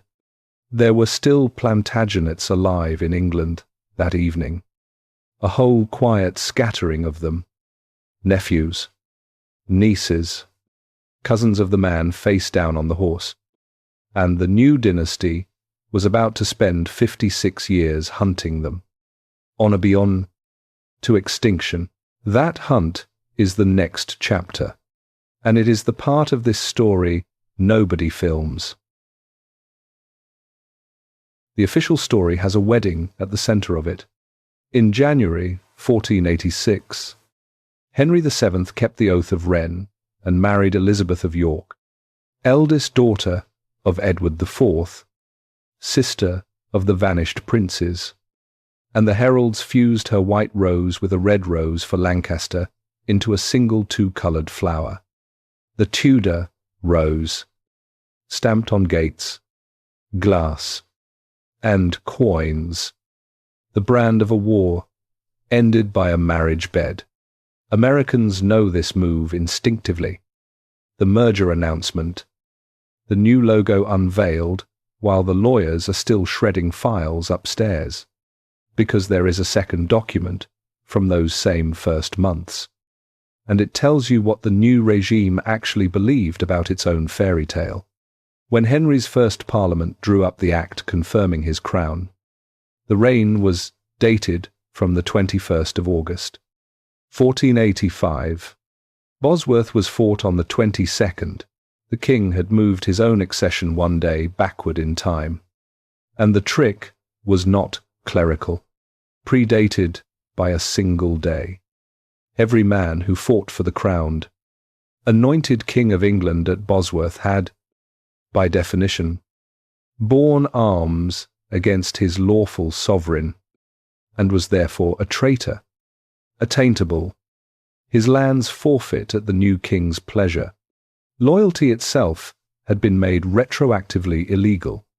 When the United States Constitution was drafted 3 centuries later, its authors banned ex post facto laws by name, in the body of the text, before the Bill of Rights was even attached. And if you ever wondered what specific nightmares stood behind that clause, you are reading one. So the wedding was the storefront, and the backdated statute was the business, and the business, for the next 56 years, was extermination. What follows is the ledger entry by entry, of how the Tudors closed out the house of Plantagenet. And the first thing to understand is who was left. The princes were gone, but Edward IV had daughters. Now, Tudor assets by marriage. Clarence, the brother drowned in the butt of Malmsey, had left 2 children, a boy and a girl. Richard's sister, Elizabeth, had a nest of sons, the de la Poles, and across the sea in Burgundy sat the family's last great matriarch in exile, Margaret, Duchess of Burgundy, sister of Edward IV and Richard III, rich, sovereign in her dower towns, and unreconciled. The new dynasty was 1 man and 1 infant son, standing on a single battle, surrounded by a bloodline 3 centuries deep. Henry VII could count. The hunt began within months. Entry 1. Edward, Earl of Warwick, the son of Clarence.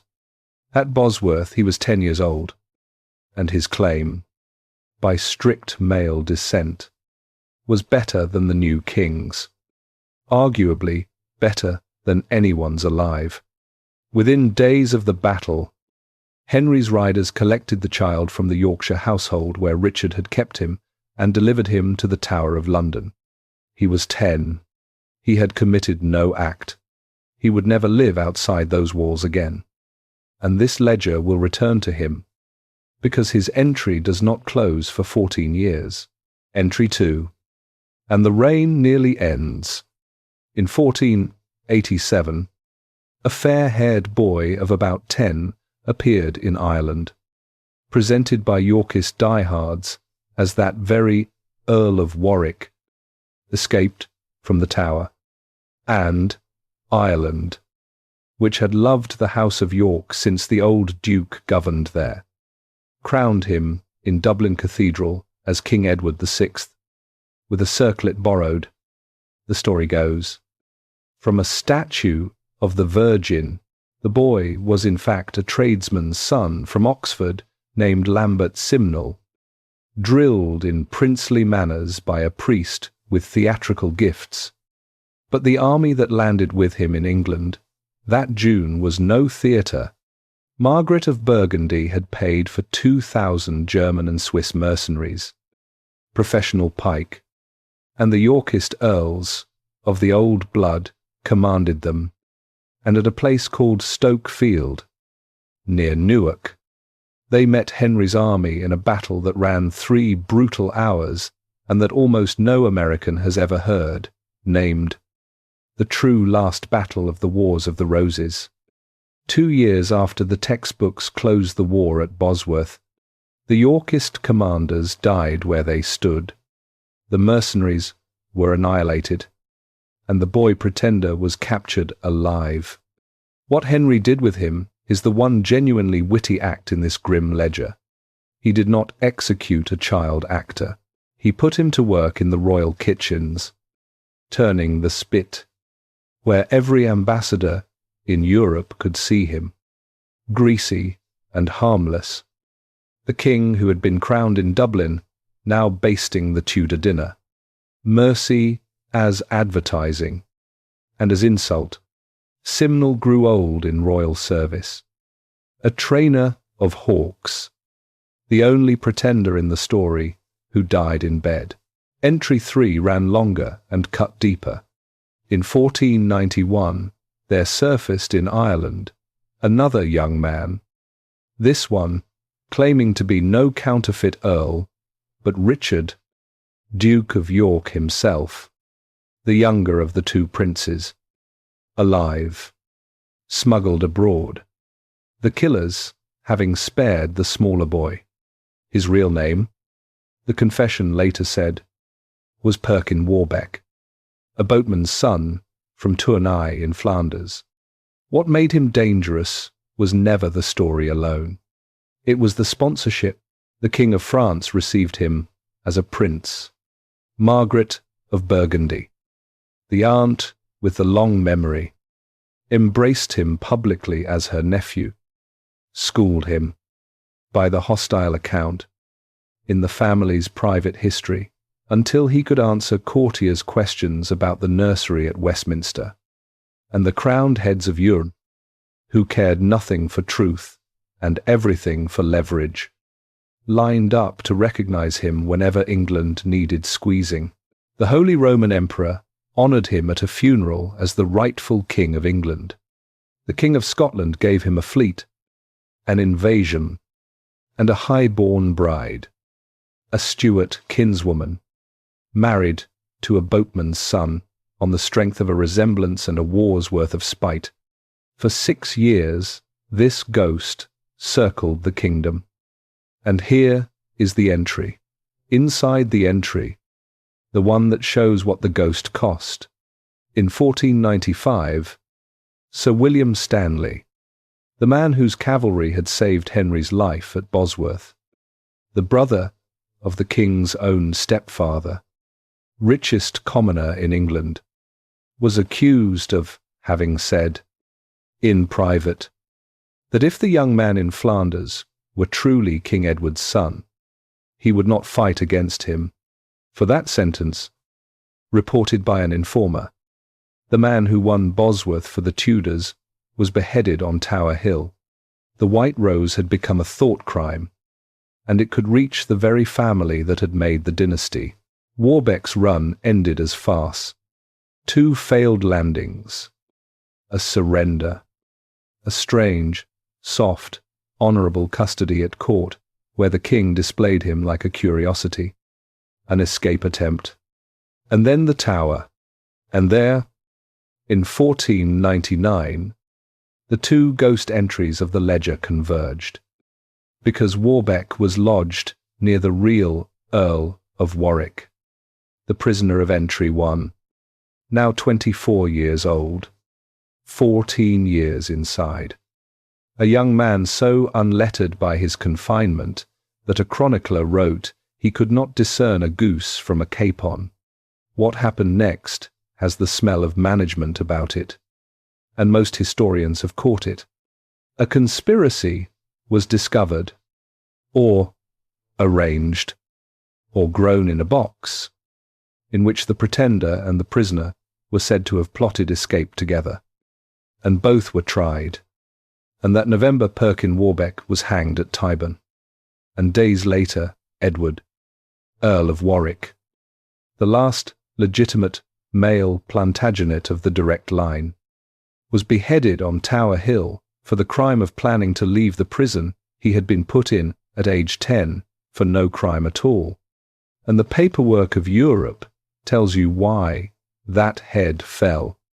In black and white, the Spanish sovereigns, Ferdinand and Isabella, negotiating the marriage of their daughter Catherine of Aragon to Henry's heir, had let it be known they hesitated to send her while any doubt clouded the succession.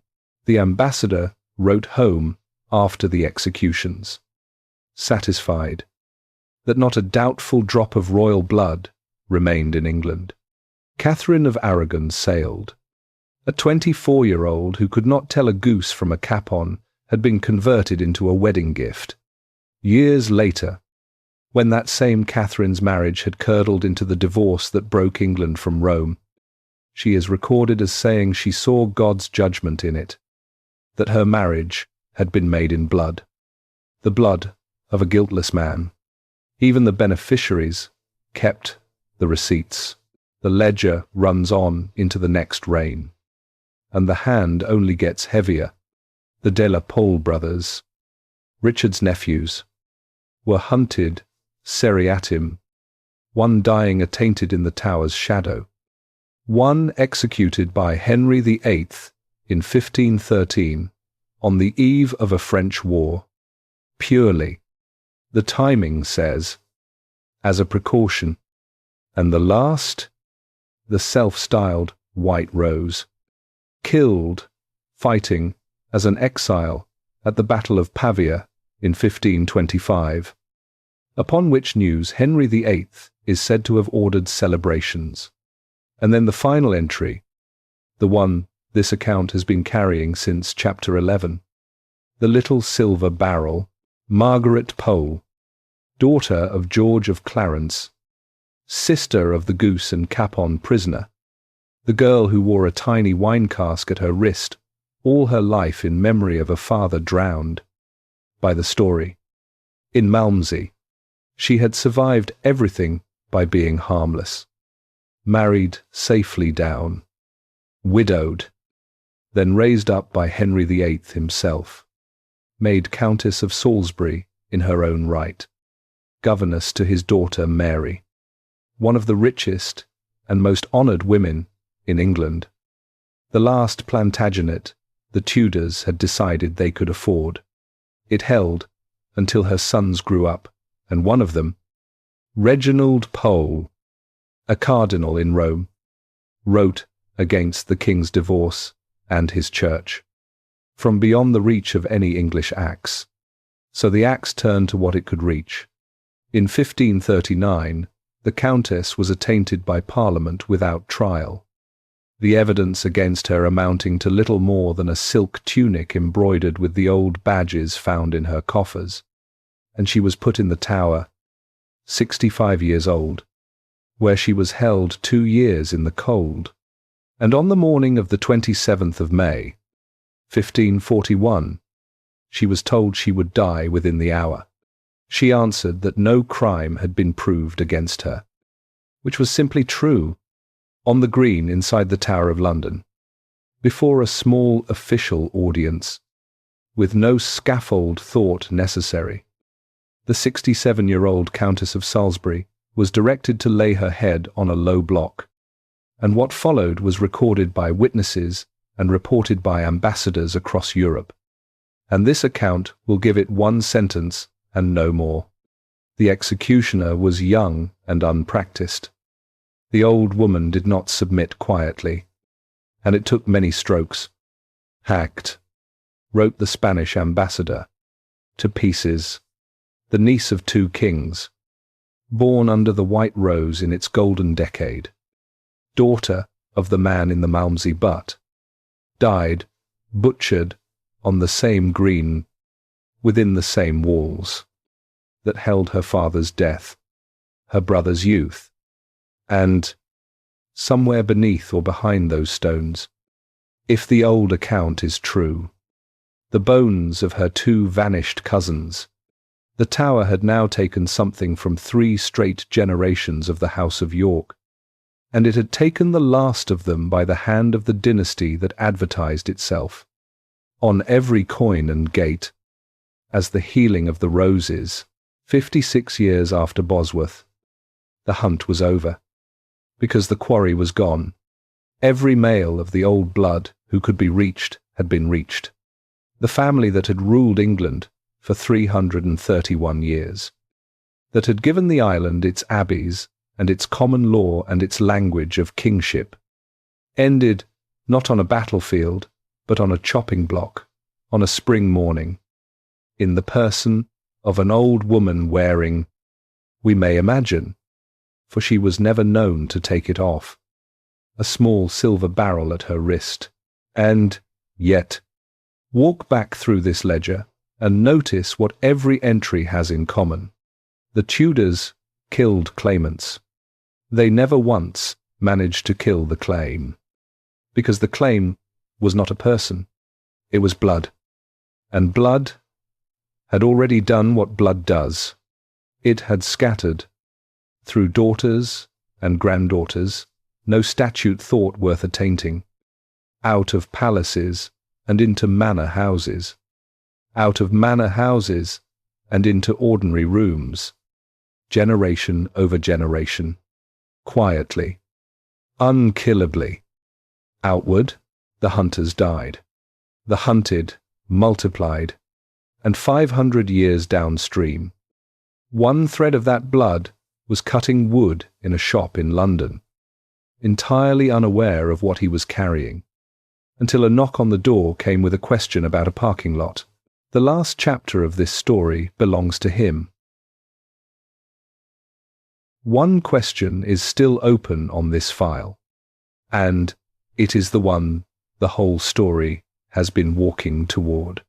What does a country owe a king It left under a parking lot for 500 years. In the spring of 2015, England finally had to answer it. Out loud. On live television. And the answer began with a knock on the door of a furniture workshop in London. The man who opened the door was named Michael Ibsen, a soft-spoken, Canadian-born cabinet maker in his 50s, a craftsman who had spent his working life bending over joints and grain. Years earlier, a genealogist named John Ashdown Hill had traced a single unbroken thread of mothers and daughters down out of the 15th century, starting from Anne of York, sister of Edward IV and Richard III, the girl who had been at Ludlow and lived through all of it, down through 5 centuries of women nobody ever attainted, nobody ever hunted, nobody ever thought to watch, marriage by marriage, kitchen by kitchen, out of castles and into ordinary houses, across an ocean and back, until the thread ended at Michael Ibsen's mother, and then at him. Mitochondrial DNA passes through the female line almost unchanged, a signature carried in the body for centuries. And Ibsen's signature was the key that had been walking around London the whole time. When the bones came out of the trench in 2012, his sample was waiting. The match confirmed it. The skeleton under the letter R was his uncle. 17 generations removed. King Richard III. Sit with what that thread means, because it is the quiet verdict on the entire hunt of the last chapter. The Tudors spent 56 years and a fortune in axes, wiping out the male blood of the House of York. And they succeeded. Every reachable man of the name was reached, and the blood simply went around them, through the daughters, through the women, through 500 years of anonymous mothers, and arrived in the 21st century in the hands of a man who works wood for a living. The dynasty that could not be saved by armies was carried into the future by women no one bothered to kill. The claim died. The blood never did. And the numbers turn out to be almost comically large, because genealogists who model descent from Edward III, the old king on the bronze tomb with his little metal children, estimate his living descendants today in the millions, spread through England and through 4 centuries of emigration, thick across the United States. Statistically, some of the people watching this documentary are carrying a trace of the House of York right now, and have no idea the White Rose did not go extinct. It went ordinary, which may be the only kind of safety this family ever found. Even the reburial came with one last, perfectly Plantagenet twist. The moment the identification was confirmed, England fell into a legal fight over the body.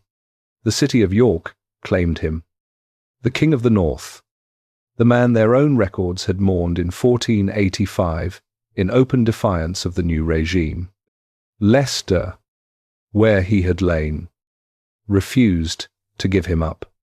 Distant collateral descendants filed suit. The case went to judicial review, and for months in 2014, the last Plantagenet king was, once again, the subject of a succession dispute, argued by lawyers over who had the better claim to him. 529 years after Bosworth, they were still fighting over Richard. The court ruled for Leicester. Finders, in the end, keepers, and then, in March of 2015, England did something it had never done in the modern age. It gave a medieval king a full state reburial, with cameras rolling, and the country surprised itself.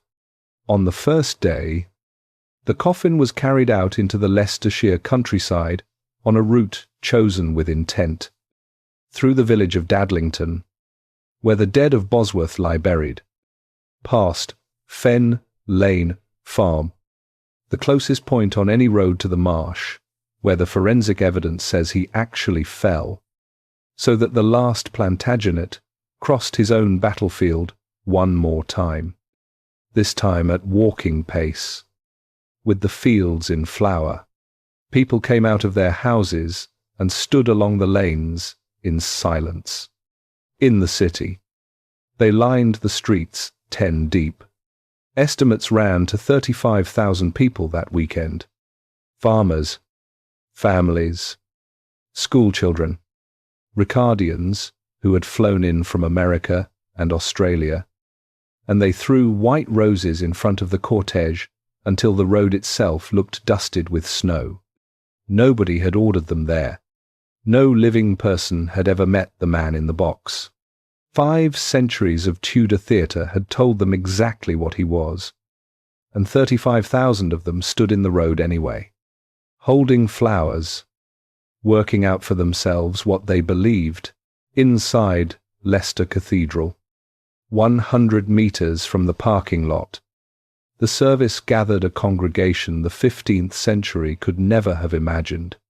The Archbishop of Canterbury, heir of the men who had crowned and then condemned him, the royal family, represented by the present Countess of Wessex and by the Duke of Gloucester, a living man holding the exact title Richard held before the crown, Judi Dench, among the readers, and at the lectern, reading a poem written for the day by the poet laureate, the actor Benedict Cumberbatch, who was preparing to play Richard on screen and who had been confirmed by the genealogists, to his own astonishment, as a distant cousin of the man in the coffin. The poem addressed the king directly. Grant me the carving of my name. Even now, the House of York could still cast better than any studio, and the coffin itself. This is the detail this whole account has been saving, because out of every fact in the file, this is the one no screenwriter would dare invent. The coffin was made of English oak, cut, joined, planed, and finished by hand, by Michael Ibsen. The cabinet maker built it himself, in his own workshop, measuring the box against the skeleton's own dimensions, fitting the lid the way his trade had taught him to fit lids for 30 years. The 17th, great-nephew, the last verified thread of that hunted blood, made his uncle's coffin with his own hands. Asked about it, he said quietly that it was the least a family member could do.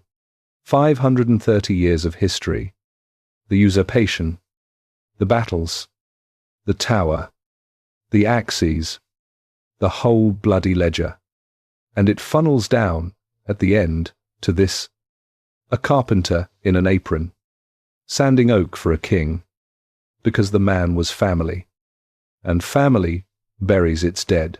They lowered him into a vault of brick and Swaledale stone, under a tomb slab cut with a single deep cross, his name and his motto in the stone at last. Loyalte milai. Loyalty binds me. The words a boy chose after Ludlow, carried through Middleham and Tewkesbury and the 90 Days and the marsh at Bosworth, now permanent, 100 metres from the trench, in the city that kept him. The parking lot is still there. You can visit it. There is a small museum now where the council offices stood, and under a glass floor panel you can look down into the actual trench, at the actual spot, and the letter R is preserved on the asphalt above it, the accidental headstone that turned out to be telling the truth the whole time. So close the file where it opened, with the question the excavator dug up along with the bones. What has to happen inside one family, across 3 generations, for 331 years of power to end under asphalt? You have seen the whole answer now. A father who reached for a crown and got a paper one. A son who won everything at 19, and married for love, and could not manage the two brothers who loved him. A middle brother drowned, by the story his own daughter believed, in a barrel of sweet wine, by his family's order. Two boys who walked into the strongest fortress in England and out of the human record. A last king who took the crown to save the house and lost the house. The crown, and 5 centuries of his own name. Then got the name back from a lab bench. A dynasty that could not be killed by axes and was finally carried home in a box built by its own blood. 331 years of power. 527 years under the ground. And at the end of all of it, a family member came, at last, to take him home.